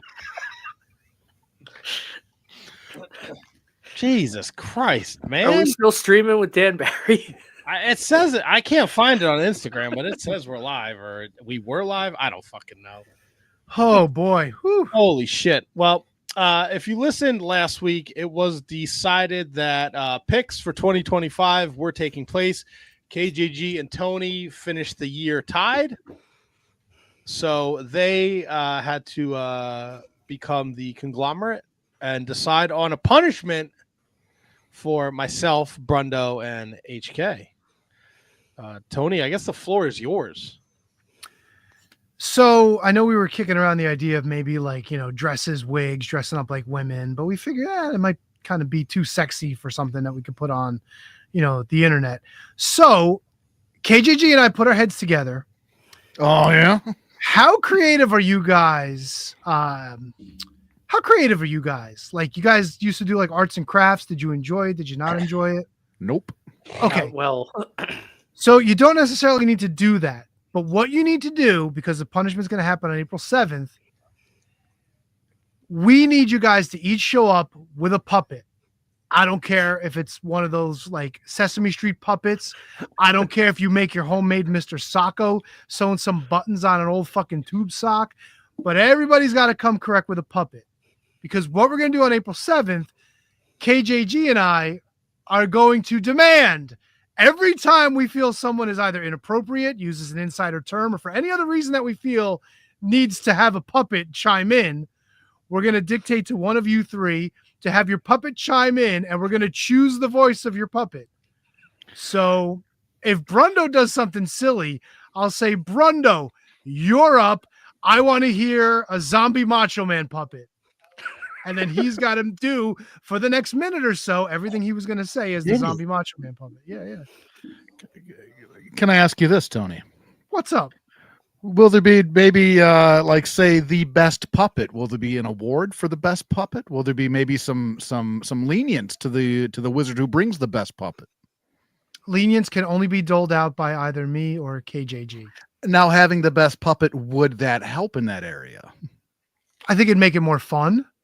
I think if you guys have your own voices that you'd like to use, I may say, HK, you're up. What you got? Or like, HK, talk about how awesome AEW was last night, and your little friend will have to, yeah. Well, one of these guys here might be married to a preschool teacher who probably has some puppets at her job. So. Oh, that's amazing then. You already got. You should have kept not that homemade. Should have kept that card in your back pocket, Brundo. Jesus. Not homemade puppets? I'm sure I could do something or another to it. I'll leave it at that. All right. Yeah, you can easily buy a puppet, but I think it'd be more fun if you guys actually like created a puppet, Okay. Maybe put some arms on there, give them like horns or something like that, just silly gooses. And that's April 7th. We have to show up with our puppets. Yes. Yeah. I think April 7th, just because it's like the show after, it's the closest show after April Fool's Day. So it'd be kind of fun to be silly and foolish, All right. I appreciate that you and KJG, a week after picks ended, came to a conclusion, and we now have a punishment. Yeah. With that being said, the Royal Rumble was this past weekend, and we did our picks. Tony, myself, and Brundo, we all find ourselves at 3-1. HK and KJG, as you can see by the graphic on the screen, did not pick Charlotte Flair to win the Women's Rumble.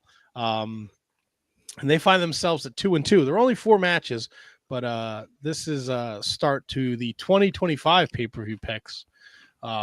Me, as you can see, if you're not watching, you should be watching. But for those not watching, myself, Tony, Brundo, we all took Charlotte Flair. Everyone took DIY. Everyone took Cody. Nobody took Jey Uso to win the Men's Rumble. Tony took Cena.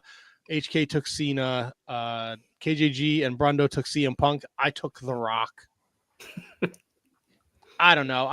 It was such a stacked Rumble that there was no clear cut winner, right? I mean, like we talked about earlier with Kate, at first I was like, yeah, Jey Uso, but it kind of makes more sense.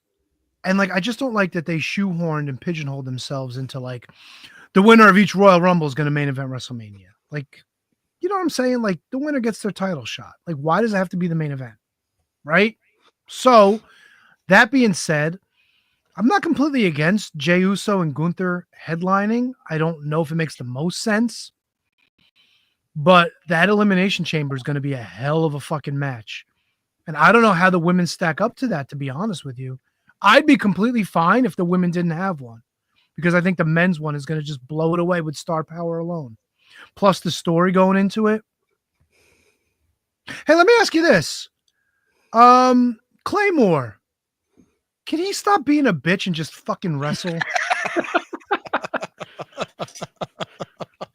I mean, he's, look, it's. Oh, whatever. Fucking douche nozzle. No, he's clear. He's a main player. He became a main player in the last couple of years. They're trying to work over a story in the Rumble. I get it. I get the frustration. And if, that person may not be a full-time professional wrestler and not even a pro wrestler, and he had to get his shit in, I get it. I get being upset by that. Oh, no, I don't think it was at Logan Paul. I think it was more pissed at LA Knight, wasn't he? Oh, I don't know. I thought the scuttlebutt was that LA Knight kind of got in the way with what he was doing. But who the fuck? I don't know, man. I will tell you this, Tony. I was watching at my friend's house, and I was telling Brundo before, we were 6 o'clock Royal Rumble. They weren't ready for that. So everyone was not going to be there till 7:30. So I told you guys in the group chat, like, I'm behind. So when you sent that text, Tony, when Jay won, and you just said, wow, just wow, I showed it to the young lady sitting next to me at the party, because she was super. It's so much fun to watch a wrestling show with people who are like really into it. Like, she was a fucking true WWE fan, like super into it. And then I showed her that, and Logan Paul came out at 30, and she was like, if fucking Logan Paul wins. I was like, oh my God, that would be, but they are an entertainment company. So I was like, that would not be great.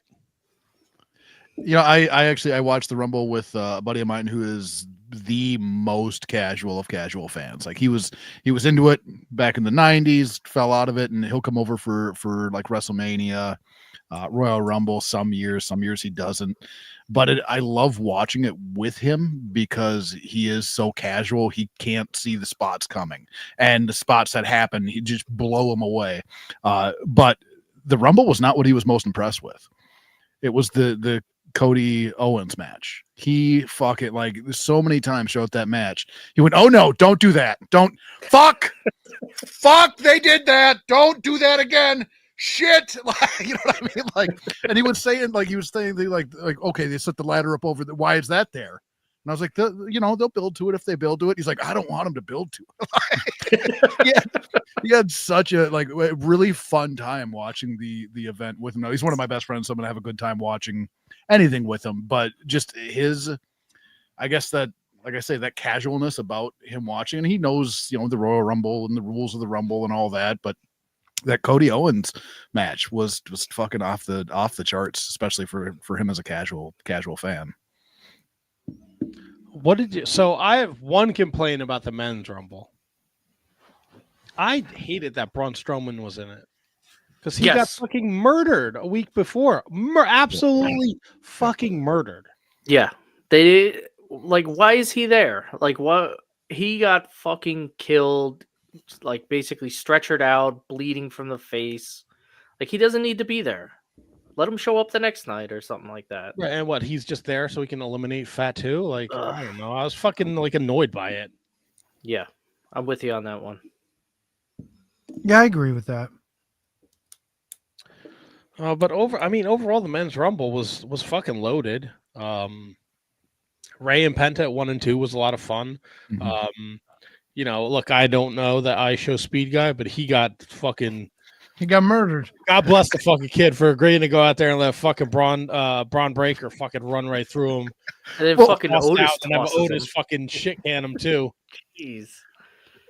I was fucking pumped. I'm with you there, Double T. I have no idea who this motherfucker is. But to see Braun, and the funny thing is, like, prior to that, I was telling my buddy, I was like, this motherfucker runs the ropes like nobody's business. Like, he flies. And then when he started running the ropes, I was like, oh, this isn't going to be good. And then he fucking blew this speed fella up. And it was just pure happiness at my house when it happened. Yeah, no, it was fantastic. It was fantastic. I said we talked about it with Kate, the Punk, Roman, Rollins, three-way dance type of thing, maybe they have going on there. Didn't Sammy was accidentally eliminated by Jay? Yeah, Yeah, I mean, Chelsea was also eliminated by Piper by mistake. There were a few little. Naomi hugged Jordan Grace, and Bianca fucking hit Jordan. Yeah. And Naomi was like, "What the fuck?"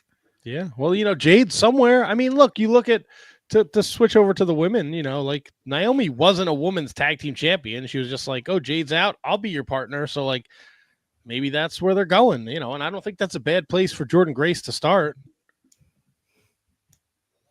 I thought. I'm sorry, HK. I thought a lot of the women from NXT just didn't get a reaction. Was it just me? A lot of them came out and just really the crowd was kind of quiet for him. Like even Julia. I thought that Steph got a good reaction when she came out, but for the most part, I think you're kind of hitting it there. They weren't as big as the other ones, but I think part of that is that I think a lot of people had their fucking hopes up for all these other people, like AJ. I don't know why they had hopes up for AJ. I have no fucking idea, but the thing that happens then is that everybody wants it to be AJ, everybody wants to be AJ, and then here comes one of the gals from NXT. So they're not, you know what I mean? They're not as up in that situation. So I don't think it happened to all the NXT gals, but yeah, some of them were definitely dead entrances. There was some cool spots. The women's rumble where Julia, Steph, and Roxanne squared off against Charlotte, Bayley, and Alexa Bliss.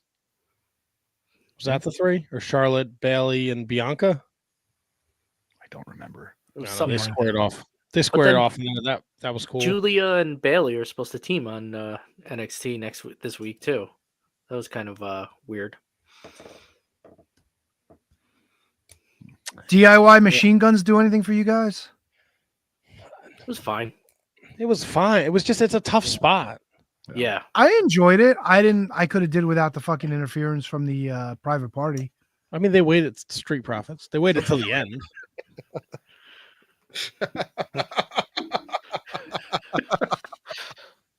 Right? They waited. What do they give a shit if DIY would have won? They hate both of those teams anyway, right? Who cares? You gotta get to the next, one step at a time. You gotta tell stories, I guess. I don't fucking know. Although I did like that Gargano fake tag Ciampa. That was cool. That was a great spot. That was great. I don't know if the crowd necessarily picked up on it because they were dead silent for that 3 count, but I enjoyed it. So my problem with the women was that, I'm waiting, right? We know who's gonna get the Diesel spot, right? The ring's just fucking full of people. Oh my god, it's crazy. Now that you look at it, EO, Liv, and Roxanne each went over an hour. Bianca went 50 minutes. Bayley went 47 minutes. Yeah, because a lot of those girls were filler from NXT. That's why. There was only 2 filler women from NXT: Jada Parker, and Lash Legend. Stephanie Vickers, she's at the top of the food chain there. Julia. Oh, that Zoe Stark didn't get any kind of reaction either. There were a few of them on the main roster that didn't get a reaction. Zoe, Shayna Baszler, Sonya Deville. Yeah, so none of them got reactions, dude. Ivy Nile. Yeah. Are you disappointed Shotzi didn't get to come out in her tank? Didn't care. I do feel bad that they keep parading fucking Natty out there. I mean, she's over. Her German suplexes look like shit. I don't know what she was trying to do there. I mean, yeah, there was a lot of Michin, Zelina Vega, Candice LeRae. Nobody gave a shit. No, but that's the thing. You could have had 10 women in this Rumble. It would have been just as good. And I hated the Nia Jax spot where she fucking threw everybody out at once. It was fine. I don't know. It looked like slop shop, but give it to Piper Nevin to do it or somebody. Right. Somebody new. It's always Raquel Rodriguez, something. Yeah, Raquel. She had fucking Stephanie McClure even. Yeah, she had 9 eliminations. 9. Yeah. My wife was watching it with me for a little while, and she saw Chelsea in there when Chelsea was getting the ping pong treatment. She's like, she's really cute. And I was like, yeah, she's actually really popular. People really enjoy watching Chelsea Green. And then they did the spot, and that was it. That was it. Yeah. So Ric Flair Jr. is going to be challenging, I guess, Shit, why can't I think of her fucking name? Tiffy? No. She's going after Rhea. She's got to, because that's 3 times at WrestleMania. Right. Here's another question. The first time they wrestled was when Rick Jr. went after her when Rhea was the NXT champion. Yes. That's not a thing anymore. You just can't challenge whoever you want. Like, I mean, I don't know. I guess not. well, because Julia was in the thing, right? Yeah, you're right. I guess they did it. I guess they did it for that year because it was a storytelling device. Was that a COVID year too? Yes, it was. Okay, so that's probably. And everybody was pissed that Charlotte won. Why did she do this? Fuck that. She's burying Rhea. Remember that shit? And then Rhea murdered her a couple years later. Now we're getting that rubber match. I understand why they're doing it. Bro, Charlotte looks awful. Mm-hmm. A lot of work in the face. No, her face don't look right. She don't look right. She looks kind of like, I don't know. Rick? She looks a little carpenterish. Carpenterish? Yeah. Like, yeah. Like rainy days and Mondays always get me down. I was trying to go. The fuck you were going? Carpenter? Yeah. John Carpenter. Yeah. So Jay wins the men's rumble. I like a nice surprise. I'm interested to see where they go with that. John Cena, he didn't take any questions at the. Oh my God, heel Cena for his last year. I'm down. Well, look, he was like, I'm not answering because, we don't have to get into it. But Janelle Grant's attorney, she dropped it. It's like she loves dropping bombshells right before Royal Rumble weekend because she did the same thing last year. Whole new thing came out, and all those redacted names were unredacted. So he was probably like, I'm not fucking dealing with this bullshit. He's like, I'm just going to go out there and say it and whatever. People fucking can think whatever they think, but I'm not answering any of these questions. He probably fucking hates it too. There's all these fucking marks that pay to be there from all these fucking wrestling websites and ask fucking dumb questions. Can I just suggest one thing? Like, as a gentleman with a bald spot, like I understand. Like I understand because John's an older gentleman now. My God, man, you're going out in front of 70,000 people. Can you fucking hit a tanning bed, please? Oh yeah, he was like wrinkly old skin is not so bad when you have a tan. It's like fat skin, I don't know, man. Ric Flair looks like a melted fucking candle. Well, Ric Flair is also 40 years older than Cena. Yeah, but when he came back in the mid 2000s and he was wrestling without a shirt on, he looked fucking awful. Yeah, but John Cena's jacked. Ric Flair looks like Ric Flair, Okay, well, John Cena can get away with, don't give a shit if he has a fucking tan. There's a fucking meme. He's on the apron, and they put hustle, loyalty, respect, and the O in loyalty was his bald spot. I don't show you that, but I show you a cat fucking speed bagging a dog's balls. Yeah. Welcome to the Shining Wizards, all you first-time viewers. Yeah, really. People. My buddy Harry and Emily were at the party. They were both wearing Shining Wizards t-shirts, telling everybody about the podcast. I went to my sister-in-law's yesterday. She was like, neighbors had a Royal Rumble party last night. I told them that you do a podcast. And fucking, we got videos of cats licking dog balls. He wasn't licking the balls. He was getting him a little patter. I mean, it was interesting. If I was a cat, I'd be interested in something hanging down to me. Clip that, you fucking ghoul. Are you surprised Penta was in there for 42 minutes and they only? I was surprised that Penta wasn't eliminated when both of his feet touched, but that's neither here nor there. I feel like Bobby Lame now, just doing this all night. Like they cut that real fast. Yeah, well. Yikes, dog. Anyone you guys were impressed with in the Rumble? Fatu, yeah. Jordan Grace. I'm always impressed by her, but I think that like last year when she showed up, it was obvious she belonged. Like it just obvious the way that she came into the ring, the command that she had, like she was fantastic. And then this year, same thing. Like she's amazing, and I think she's going to do a lot of really cool stuff. I'm very much looking forward to kind of what the future holds for her. I was actually, and this might sound dumb, I was kind of impressed with John Cena. Like, we know who John Cena is and what he's done in his career, but for taking the time off again and then coming back and time off again and coming back, it's interesting because you still just get John Cena. You know what I mean? Like, it's still him, however, whenever he goes out there. And I was impressed with what he did in the Rumble. I was also impressed with Roxanne Perez. I thought she did a hell of a job. She continues to get better. She's one of those where, like, she's constantly looking better. You know, like, I was impressed, and she ran the table. Like, she ran all the way through the whole thing. Chelsea had a good showing too.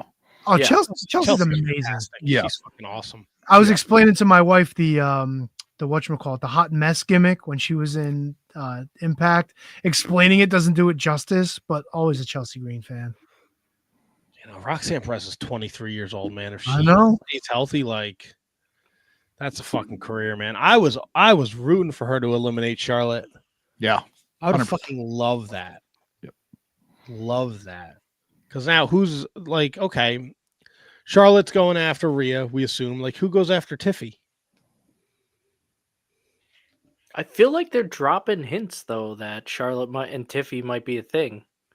Like, Tiffy, she gave an interview saying, like, Charlotte was like her not mentor, but like her inspiration and everything. So, but I think Charlotte and Rhea is more of a WrestleMania main event. It is. If you're gonna, I mean, Tiffy, yeah, she had a great story with Nia. You know, isn't she?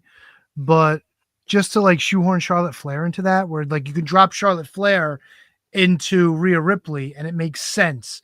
And it's like, these guys are 1-1, you know, like what's going to happen here? And plus, I think Jay going after Gunther and Charlotte going after Rhea is gonna, maybe not so much, but it's going to establish like these women's world championships, you know, especially more with the Gunther side. You know what I'm saying? Because now it's like, you can go after this belt. This belt is prestigious, and it's gonna, you know, we're making history with it. Yeah, look, the road to WrestleMania begins, and Cody beats KO, and you know, that fucking ladder match. Fucking Kevin Owens takes the bump on the outside, and he stood fucking folded up for a good 5 fucking minutes. Yeah. I don't know how that big son of a bitch was able to stay like that and breathe. I was hurting watching him laying there, and they didn't move him. Like fucking even Sammy ran and just fucking left him there. It was so fucking, it was disturbing. And then Cody's over him holding up the belts. I was like, you fucking murdered this guy. Like, seriously, dude, you murdered him. That was one of my notes from the show. Was during that, I think it's Wade Barrett says Bone versus Steel. Yeah. And then I said, let's make a deal. And then my buddy chimes in, he goes, and then the banana peel. What the fuck? Just caught me right in the feel. Like, and then the banana peel. I enjoyed it. I enjoyed the Rumble a lot. Yeah, I thought the Rumble was a great show. Four matches, easy watch. You know, the road to WrestleMania. We got Elimination Chamber in March, so a lot can change. A lot can change. You know, is it destiny for us to get John Cena Cody at WrestleMania 41? I wouldn't hate it. Who fills Elimination Chamber? Who fills the 6 spots? I mean, I'm assuming we're going CM Punk, Rollins, Reigns, and then you got John Cena who declared. Who fills those final 2? I think you're gonna end up getting Drew. Priest, maybe. Maybe Drew and Priest rounded out. I'd like to see Fatu in it. I was surprised there was no Solo Sikoa in the fucking Royal Rumble. Well, Solo's kind of finding himself now, isn't he? Like, I thought they fucking jacked him off the. I thought they kind of like jerked him around. Oh, another fucking awful pun. And like he couldn't talk, and he left, and that was when Fatu grabbed the mic and like started handling shit. That's true. That's true. Is there a spot in the EC for Randall Orton? You know, how come he wasn't in the Rumble? Is he hurt? I think he's good to go. I don't know, man. I was surprised he wasn't in. I was really surprised thinking about the way things were going that The Rock wasn't in. I'm surprised we didn't get like a Miro or an Aleister Black. No. It was perfect the way it was. It was perfect. Was it? Even the iShow Speed spot where he got fucking murdered, that was exactly what it needed to be. Get him in, give him a hope spot, Breaker fucking murders him, and that's it. Gone. See, and I thought that when Tozawa went down, that was going to be a perfect spot for a Solo, a Miro, an Aleister Black. I thought that was going to be the perfect spot for somebody to show up. Like, he gets knocked out, they carry him back, lights go, and then it's Aleister, or it's, you know what I mean? I thought that would have been a good spot. And they'd fucking trot this iShow, that's his name? iShow Speed. Yeah, then they trot that motherfucker out there.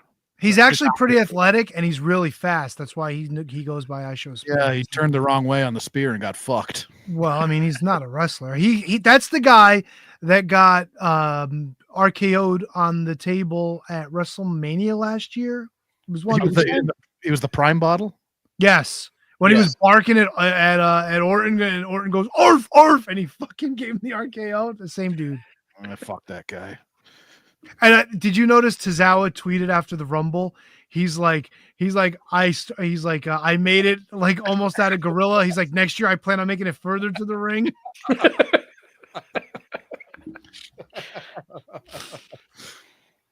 Now I feel bad because KJG's not here, but I got to ask you guys. Everyone always says 92 is the best Rumble.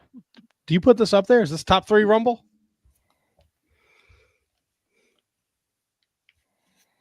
I'd have to think about it, but not to sound facetious, but I'd say top 5. Yeah, I could go top 5. Star power is off the fucking charts. Yeah. Yeah, I think that's kind of one of the things based on star power alone. It kind of has to creep into that top 5. Is it the best? I don't know if it's the best. Right, because you could make the argument probably. Yeah, because I still don't understand why 92 is the best. The ending is fucked up in 92 as well, if you think about it. Yeah, it is. Yeah. It's a great Rumble, but and it was Ric Flair's fault. Why he hooked Sid's leg, I'll never understand, instead of getting underneath and giving him the Evo. And then we found out this weekend before the Rumble, Triple H will be in the 2025 Hall of Fame class. I don't think anyone has any problems with that. Oh no, people on social media do. Oh fuck those people. Those are the same people that are sharing the leaked Royal Rumble list. Assholes, you fucking dildos. In what world would Triple H not be a fucking Hall of Famer? Right. He already is, really. Yeah. Well, yeah, that's true. Oh, sorry, Brundo. No, you're good. I told Brundo earlier, Tony, and I don't know if you saw this. Did you see who's back on WWE.com? Joey Styles. Demolition. Oh. Wait. Who? Demolition. Really? Yes. Huh. Maybe water under the bridge ski. I mean, he's not there, so I don't see why. It's fucking long overdue, man. They belong in the Hall of Fame. And they've had so many people that Vince didn't get along with. Like, get in the Hall of Fame with Vince being there, you know? Yes. Yeah.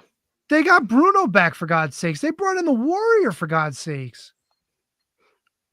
So I think it's, and look, they're in Vegas, silver and black, fucking Demolition. Come on, do it. Just fucking do it. Pull the trigger. Oh, Raiders reference there? Paul. Yeah, let's go, Paul. Yeah. Jesus, I wasn't even thinking that. That's a good pull. Oh, yeah. Even Crush. Fucking... Oh, no. Put them all in. No. Little sweet spot for Demolition Blast? No. All right. Demolition ass. Wow. What a fucking pull, HK. Jesus Christ. I know we got homework. We don't want to go long, but I know Brundo had texted the group Wednesday. He had a little beef with AEW. I gotta say, I've been an AEW homer this whole time. This fucking Dynamite almost broke me. Just, it starts off, it's Ospreay and Cage, and then they show fucking Kenny Omega in the back getting destroyed. Just for him to fucking come out afterwards. Yeah. Like, don't they? It just makes them look like a bunch of fucking pussies. It's like, come on. Like, if you're gonna destroy a guy, make sure you destroy him. And it's the same old shit. He comes out, whoop-de-doo. Don Callis' family leaves him laying. Just for the same shit to happen with the Death Riders again later in the night, leaving, I think it was Jay White laying, or probably everybody else on the fucking show. It's just fucking trash. Jay White going forever with fucking Wheeler Yuta. His new fucking haircut, he looks like Sam the fucking dog on Looney Tunes. It's just bad. Brundo. Yeah. Must watch TV. Listen to Brundo. It makes me feel like Tony and I are like the Emperor going, yes. Embrace the hate. young The Padawan. Jeff Jarrett story. I was all in for Jeff Jarrett getting his title match. Nope. Fuck you. No, it's like the fucking Feud Owen with Hart MJF. Cup. It's fucking stupid. Yeah. Oh, is that coming back? Yes, it comes back every year. My favorite part of Dynamite Was when it was over at 10:07. was Ricochet AR Fox, and after the match, Wait, how much offense did AR Fox get?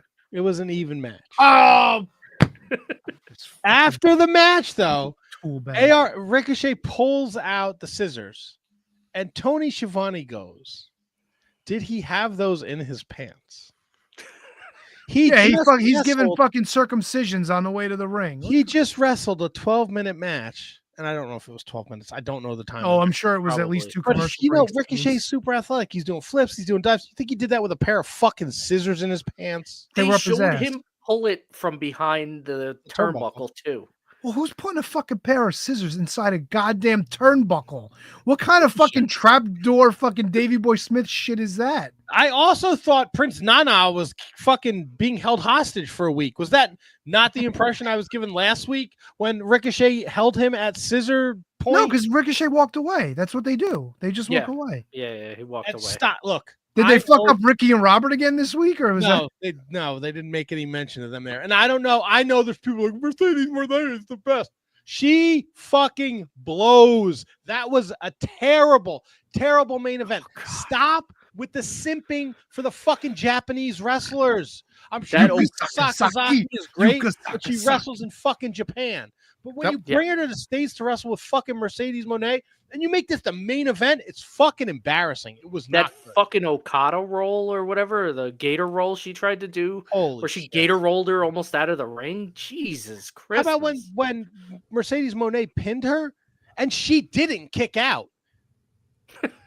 Mercedes might just have lets checked go out of by that point. the cradle. She just lets go of the cradle. She didn't even kick out. Miko Bee? And So yeah, I'm with you, Brundo. I'm sorry, HK. The fucking Jeff Jarrett story, like, what a piece of shit. And then just and after every match, there's some kind of fucking beatdown. Yeah, Welcome to AEW. this is Why? 98, 99 WCW. Yeah, this is It's like AEW. This is the fucking people- downfall. It's gonna get to the point where people aren't gonna be watching the match like they did in WCW. They're gonna be watching for the entrance for somebody to come out, and then if the match finishes, nobody's gonna fucking see it because it never happens like that. Ugh.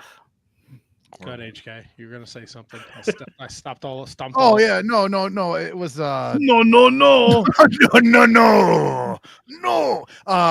Tropical was there, so I texted with him a little bit during the event. I asked him. I said, "Hey, is the crowd as dead as it comes across for Mercedes entrance?" And he said 100%. Fucking no reaction whatsoever. Which, like, she's horrible. We all understand. She's fucking horrible. Yes, with the WWE machine not behind her, she's terrible. But you know what? I love Yuka, right? Love Yuka.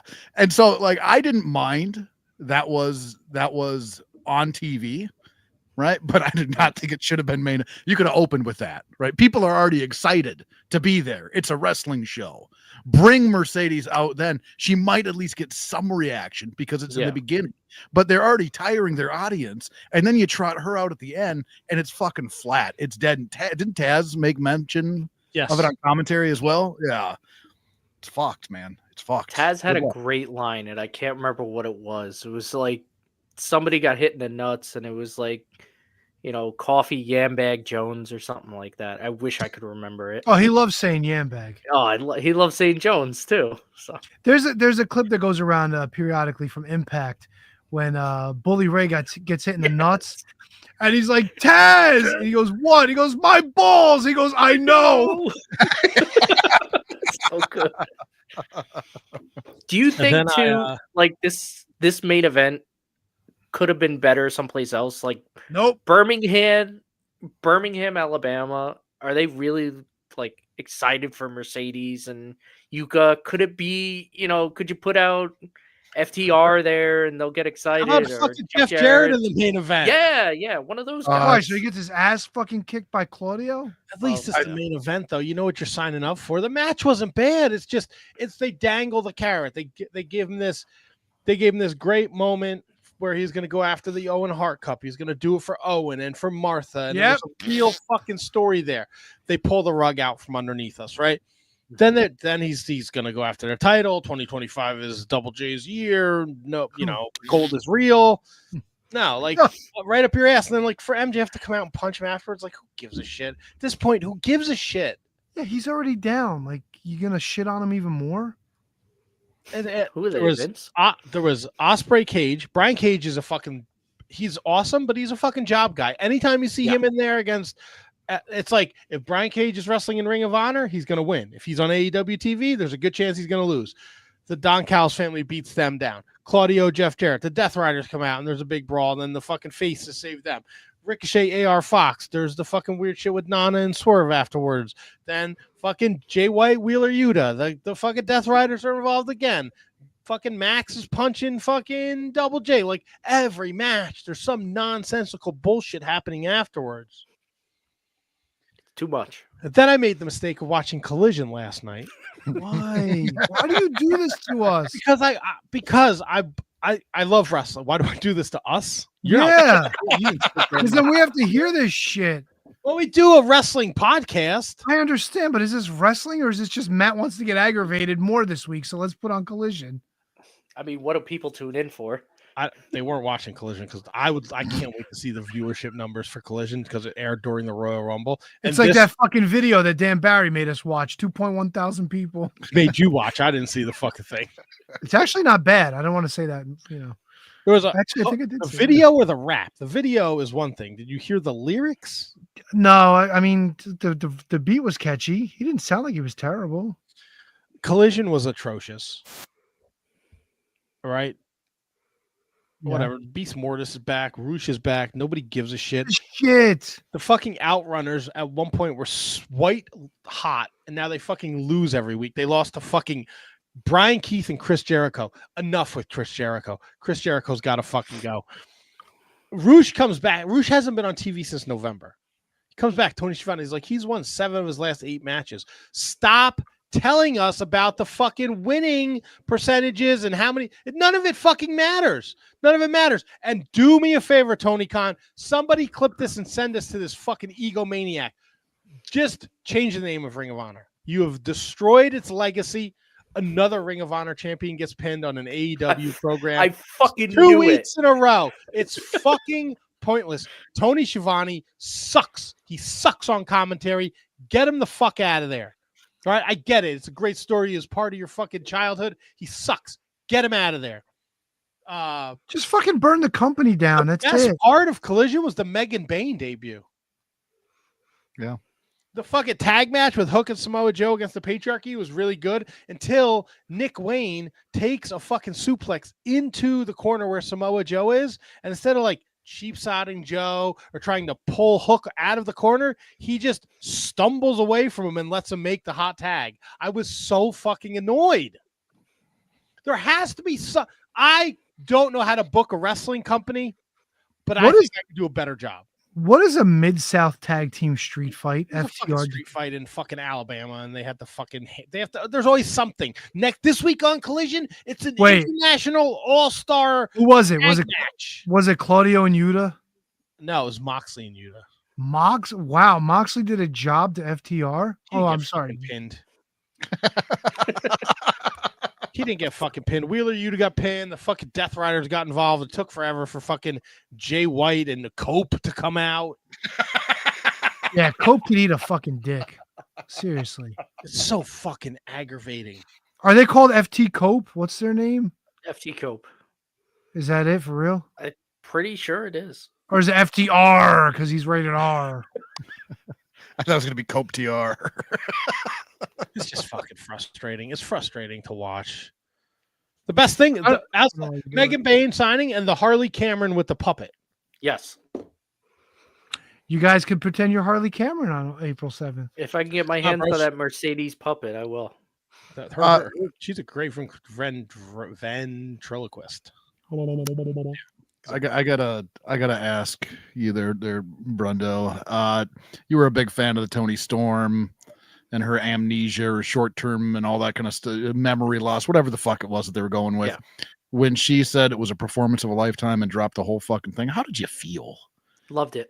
I thought it was great. You loved it. I'm with Brundo. We didn't talk about it last week. We forgot to talk about it. I thought it was great. Makes sense. Yeah. You didn't think it had legs to go any further? No, because it feels like every time they go further, they don't strike when the iron's hot. So it was time. It was perfect timing. The crowd reacted. Okay. Tony looks fucking great. Now they got a couple of weeks to build towards the big match in Australia. Okay, interesting. Yeah. Dingo ate my baby. Right. Okay. So great. All right. We watched Collision, right? And then they announced International All-Star Tag Match on Wednesday night, right? The Hounds of Hell against Fletcher and Take a shit. We've just started to feature the Hound. Why are we doing this? Because they're fucking stupid, dude. They don't know what the fuck they're doing. They don't do schmodge finishes, so finishes. So finishes. The Hounds of Hell are going to eat this pin because the fucking Fletcher and Takeshita are in this huge match in fucking Australia in front of 6 people in 2 weeks. Okada's going to fuck them. Oh, fuck you too. Fuck you. Okada turned in one of the greatest wrestlers in the world is just a dude that says bitch. Come on. What the fuck are we doing? It fucking drives me mad. Hey, where are the Young Bucks? Aren't they like tag team champions in Japan? Jerking each other off, trying to put out the fires in California. It's a family affair. So fucking aggravated. I watch it every week like a fucking retard. Well, right. Guess what? You know what was great this week again? Nothing. TNA. No, TNA was great this week. Why don't we talk about fucking TNA? What's wrong with us? Because Kevin's not here. Before we do our homework, they announced. Brundo, anything else on AEW? No. I think I cut it. It's very rare when you say there's things you want to talk about. You're all fired up about. So it would have been. It would have been a little bit more. Angry laced on Wednesday night if I had done it like right then. But all right, you could always run in on you could run in on the mark order. It's on the same StreamYard account. Just log in, fucking scream, and sign out. Before we get to Tony's homework, they did announce Dark Side of the Ring, a new season. How do you guys feel about the list of topics they're going to cover, and what are you most excited for? Ludwig Borga. I want that fucker Miko on the show for that week. Cancel all appointments. HK, do you know the topics? I don't remember. I don't remember the list off the top of my head. I can see if I can name some. All right. I know Daphne's one of them. Yeah. I know Ludwig is one of them. Ed Farhat, the Sheik. There's a show, but I can't remember what show it was. Is Vader one of the Vader? Oh, there's a show. It's not Elimination Chamber, right? Similar concept. Oh, come on, War Games. No. No. Hell in a Cell. That was it. We also have Tony Atlas.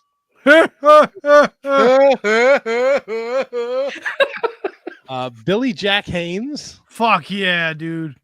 Eddie Gilbert, Superstar Billy Graham, and Muhammad Hassan. Did they interview your wife for Billy Graham? No.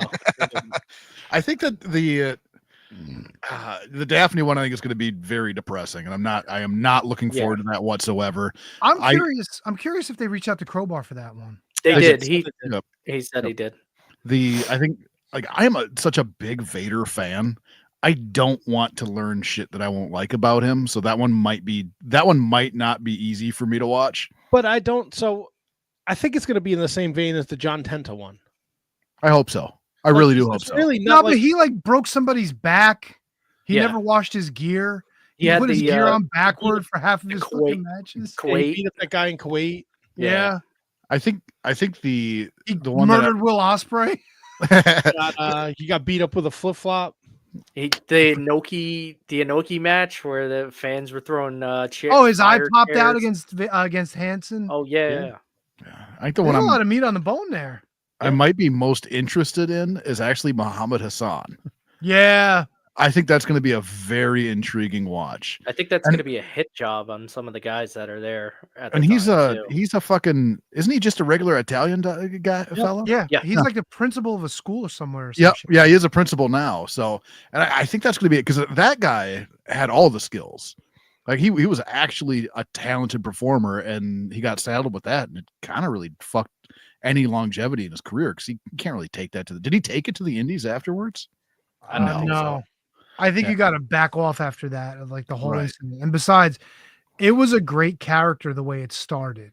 It really was. And then they just morphed him into another also ran fucking terrorist, you know?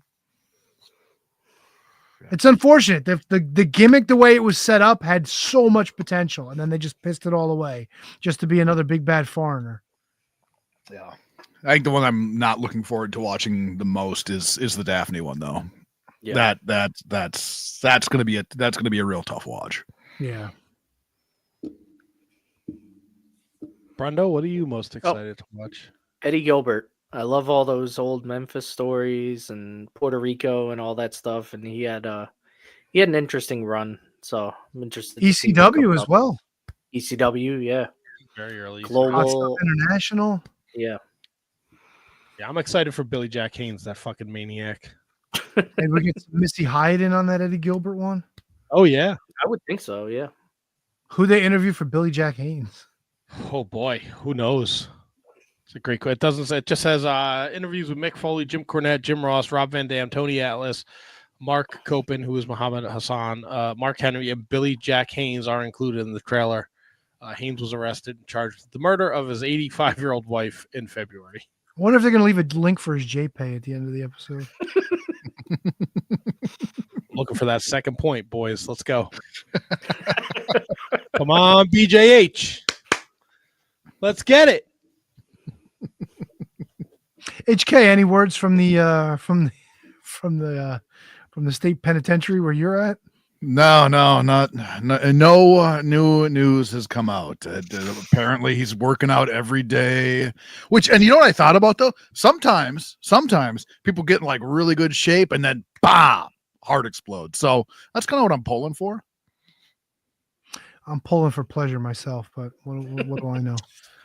Tony, before we do homework, anything from the Janelle Grant lawsuit that you found? I didn't read it. Rock listeners, he's persona non grata now with WWE based on everything that's in there, so it is what it is. Yeah, not great. There's no reason to rehash all the foul and the filth that we all know already. Fair enough. All right, so it's time for a little bit of that Shining Wizards homework, and Tony gave us a doozer last week when he dropped WrestleMania 7, Jake the Snake Roberts, Rick the Model Martel blindfold match in our laps. Tony, what made you decide on this gem? Because I love it and it's very polarizing. Like I even saw comments in the Discord. If you're not a member of the Discord, you should join. It's a lot of fun. Yeah, people didn't like this match at all. They thought it was like silly, pointless, didn't have a lot going on, not a lot of structure. I enjoy it. I will start you off with this. Like watching it, in my younger days, I don't want to say I was a kid because I was in, I think I was in high school at this point, but I was like practically graduating. I enjoyed it a lot. I thought it was a cool concept. I thought like the few spots that they actually did were really funny and really well done. Watching it as a much older gentleman, you kind of pick up on the fact that, yeah, maybe they could exactly see where they were in the ring. You get a lot of times where people are just reaching out and grabbing ropes, and it's like, how the fuck did he know the rope was there? You know what I'm saying? Shit like that. But I still enjoyed it. I thought it was enjoyable. And I figured I wanted to get my fellow Wizards' thoughts on it. Here's something before we get in, HK. I'll let you go. I was doing a little bit of background. Like, we know it got built up where the model sprayed the arrogance in his eyes on Brother Love. He came back out and he actually DDT'd Brother Love on a subsequent episode where he was on his comeback. He was wearing the contacts, make his face all look fucked up. A couple weeks before that, I think it was on Superstars, Rick Martel actually had a blindfold match against Coco Beware. Once Coco Beware had the mask on his head, he beat the shit out of Coco for a good 4 minutes. And then he put his own mask on, and then he fucking beat him up a little bit and then put him in the Boston Crab and won. It was a 2-minute match, but it was like a 7-minute beatdown. And I never knew that existed until I did a little bit of a dive on the matches leading up to it. So there's a little bit of history. Coco Beware's in a blindfold match against the model Rick Martel, and he got the shit kicked out of him because the Martel's a dirty cheater. Now I open the floor to you guys. What'd you guys think? So I remembered loving this match, and going back in, the first thing that I picked up on is when they're putting the mask on Jake, and Jake puts his hand underneath the mask, and he must have been wiping his hair, whatever he was doing. You see his fucking hand, clear as fucking day. I was so pissed because I don't remember that at all. And I didn't even catch it. In my life, I always thought, no, they were definitely blindfolded the entire match. I believe that they were blindfolded. And then the first thing I see is Jake's fucking hand through the mask. Oh, it ruined how many years of belief? Right in that moment, I see Jake's fucking hand. Fuck me in the ass. Well, let me ask you though. It ruined the rest of it. It ruined the rest of it. It flipped my merge table. But you still believed, like, so you enjoyed the hell out of it when you first saw it. Yes. Okay. But now you think it's because you're watching it now in the future, like you're looking for things like this? Tony, I don't know how you missed it, man. No, I missed. I don't know how you missed it. His hand's right there, clear as day, when he puts his hand underneath the mask.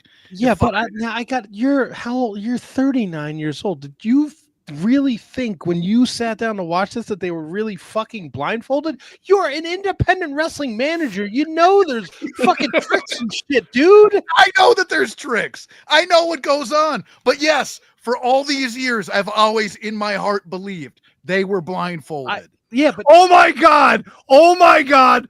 Oh my god! Did you see it? Because I had it. I still had Peacock open, dude.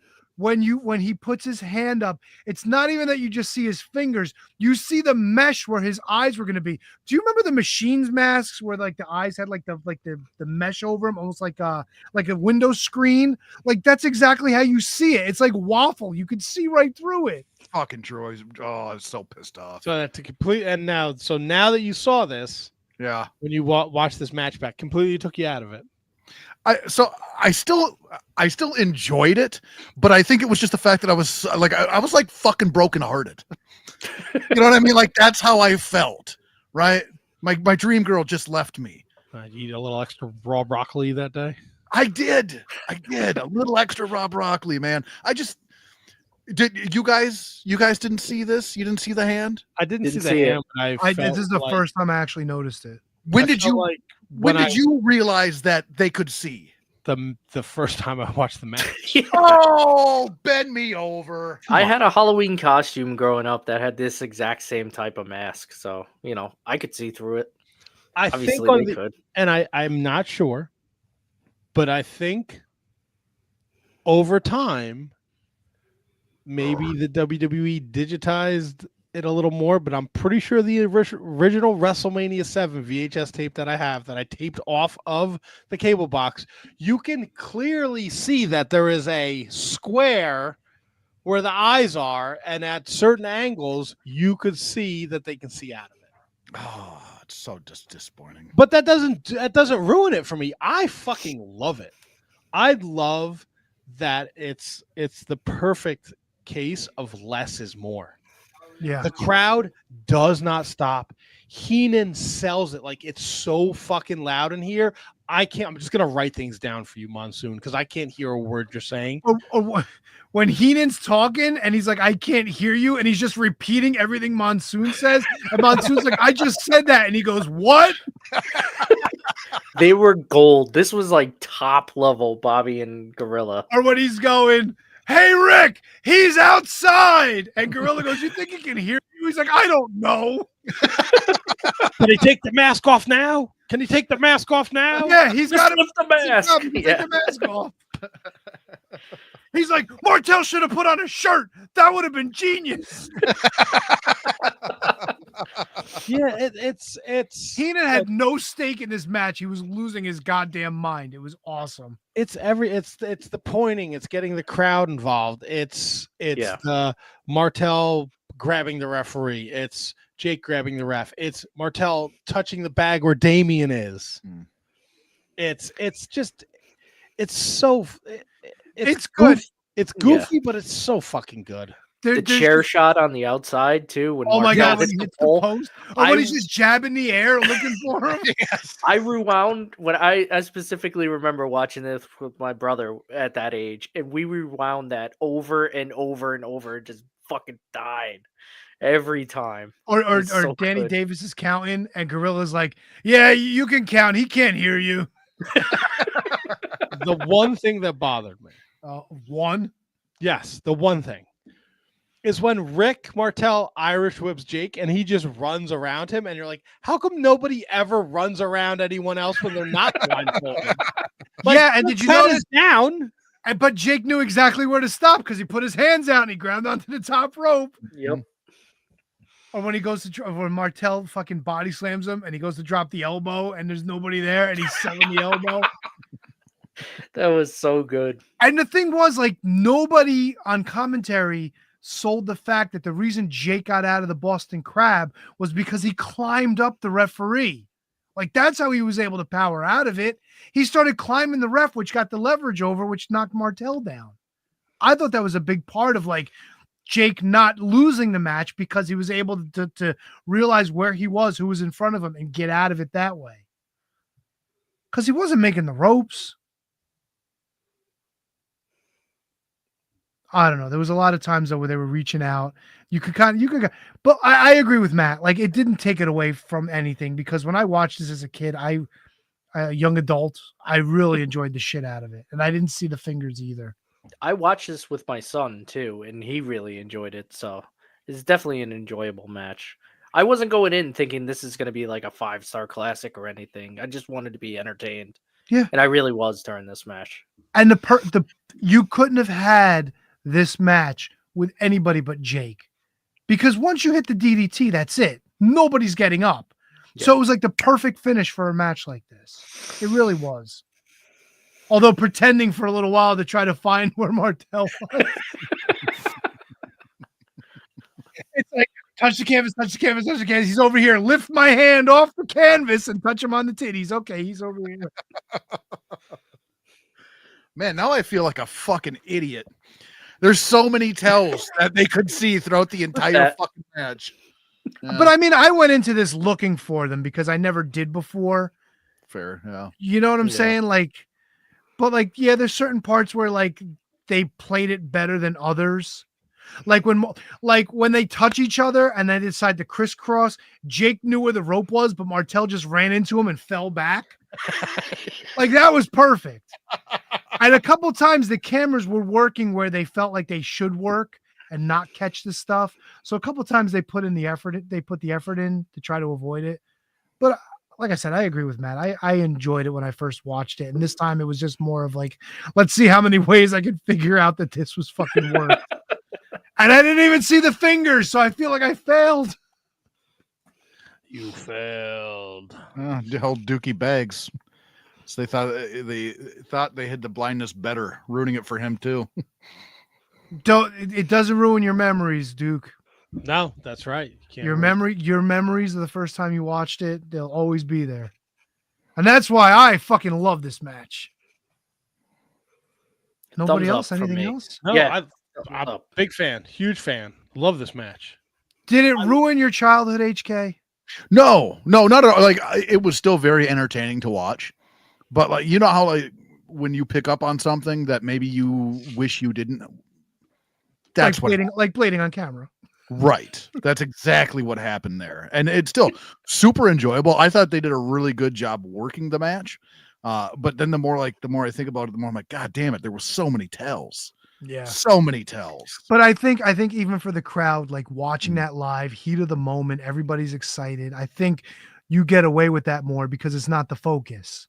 Right. The focus is, can they touch each other? Did Jake let's help Jake? Why is he moving? No, don't go that way. Go this way. You know. Right. Yeah, I loved the pointing and the crowd reaction to that was fantastic. And commentary, when you get those two on commentary, it's always gonna enhance the match. So yeah, I mean, I give it a thumbs up for sure. I just wish I would have seen the hand. And later, like Jake actually kind of like gave up on that, but he started clapping to get Martel's attention and then moving around a little bit. I like that a lot. That was good. Because he was like, the pointing ain't working. Let me try. I could get him to follow where I'm clapping. Well, great homework assignment, T-Dunk. Now, if I stand to be corrected, let me know. But I think Double T is up for his homework assignment this week. You are correct, T-Dunk. Ding. And there was a lot of things on the table. You know, I'm a weirdo. So there was a lot of things on the table. There was Japanese a match. bathhouse. Japanese bathhouse. No, Tony, but there was a match I was gonna do for homework, but the only place you could find it was on a porn site. Is that Billbong one? No, or whatever? No, Billy's not a Noodle. Billy. Noodle is the website. The match has nothing to do with porn. Noodle. But it's on this website called Noodle, and when you open it, it's just all the shit around the video is just dick and balls and vaginas. So I was like, nah, we're gonna go in a different direction. Site. How do you find a porn site called Noodle? No. Yeah, Handsome Kevin, he's not wrong, because what a lot of people will do is, like, if they're trying to hide videos from YouTube, they will actually get an account on a porn site and load them up to a porn site. It was a New Japan match too from like '94, which are very hard to find. So, and it's not just a match; it's the whole event. So maybe down the line, but the Kevin Owens Cody Rhodes match from the Royal Rumble got me percolating. Ooh, Ring of Honor. Yes. Fuck yeah. Ring of Honor Ladder Wars from September 15th, 2007. The Briscoes against Kevin Steen and El Generico. Fuck yeah. Balls, love it. You'll fucking have Milwaukee Tom John all over himself with that one. It's on YouTube, so we don't need to. There's no Ring of Honor account necessary. It's there in its entirety. I watched like 4 different matches today because I couldn't decide. But but that's a good call. That's a good call. All fucking major stars on a major level. Yeah, man. And it's very young Briscoes, very young Steen and El Generico. So it's a hell of a nice fucking plump El Generico and a nice skinny fucking a plump Steen and a skinny Generico. Strike that, reverse it. I think this main evented one of their actual like pay-per-views that they had back in the day too, when they actually went on like actual pay-per-view Ring of Honor, and they would get like 400 people to buy it. But I think this was a main event. Yeah, so that'll be that's our homework for next week. Good shit. Yeah, I'm excited for it. I know it's probably something that maybe HK's never seen, so I don't know. I don't think I have. And I don't know when the last time Brundo or Tony or KJG watched it, so I'm excited. God, it's been a while, but it should be good. I almost queued up Palaka Watch again. Palaka Watch rules. Special thanks to Dan Barry for joining us tonight. Special thanks for Kate. Special thanks to Kate at Miss Kate Fabe. Next week is, I guess it's our Valentine's Day show. Sexy Eddie is joining us. I can't fucking wait. Yeah, I feel like this is going to be a Brundo Tony party. More Tony, because he's Sexy Eddie's a little off his rocker. So tune in for that. And then we have Bo James. I don't know if we announced this yet, but Bo James is joining us the 17th. And he's like a Tennessee wrestling promoter, wrestler, booker. He does that Outlaws and Independence podcast that you listen to, Tony, about the Lou Thez Outlaw promotion. So that'll be fun. No, I got rid of the Cornette podcast, so I need something to fill the gap. I got to start listening to that one again. Yeah, and they do it only like once a month, so it's not like every week they're putting out like a 4-hour show. What's up, Adam? Oh, fucking Bombcast. Ryan Clark, man. Hell yeah. What's up, buddy? Fucking A, dude. He's the best. He really is. He's the And bomb. you guys are the best. All those that tuned in and joined us tonight and chatted us up and Watched a cat play with dog balls and listen to Dan Barry fucking shit talk his own career for 25, 30 minutes. Are you gonna do the thing? I'm gonna do the thing. And with that, we cue the music. This has been a production of the Shining Wizards Network. For everything Shining Wizards, visit shiningwizards.com. And don't forget to listen to all the great shows of the Shining Wizards Network. We want to thank those that support us over at our Patreon. Executive producer Manny Crazzo, Kate Hensler, Nat Carifo, High Five Tom, Ryan Schlong, Al Day, William Mercier Jr., Kathy Hummer, Michael Hammond, Keith Parker, Scott George, Jesse Elwell, Emily Brock. Thank you all for supporting us at our Patreon, patreon.com/Wizards Podcast.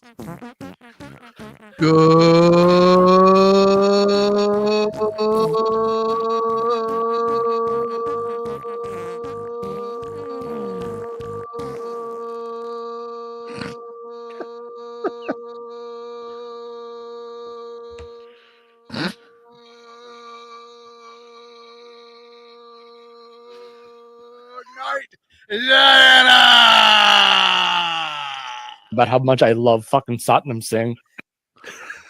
Anybody got broccoli?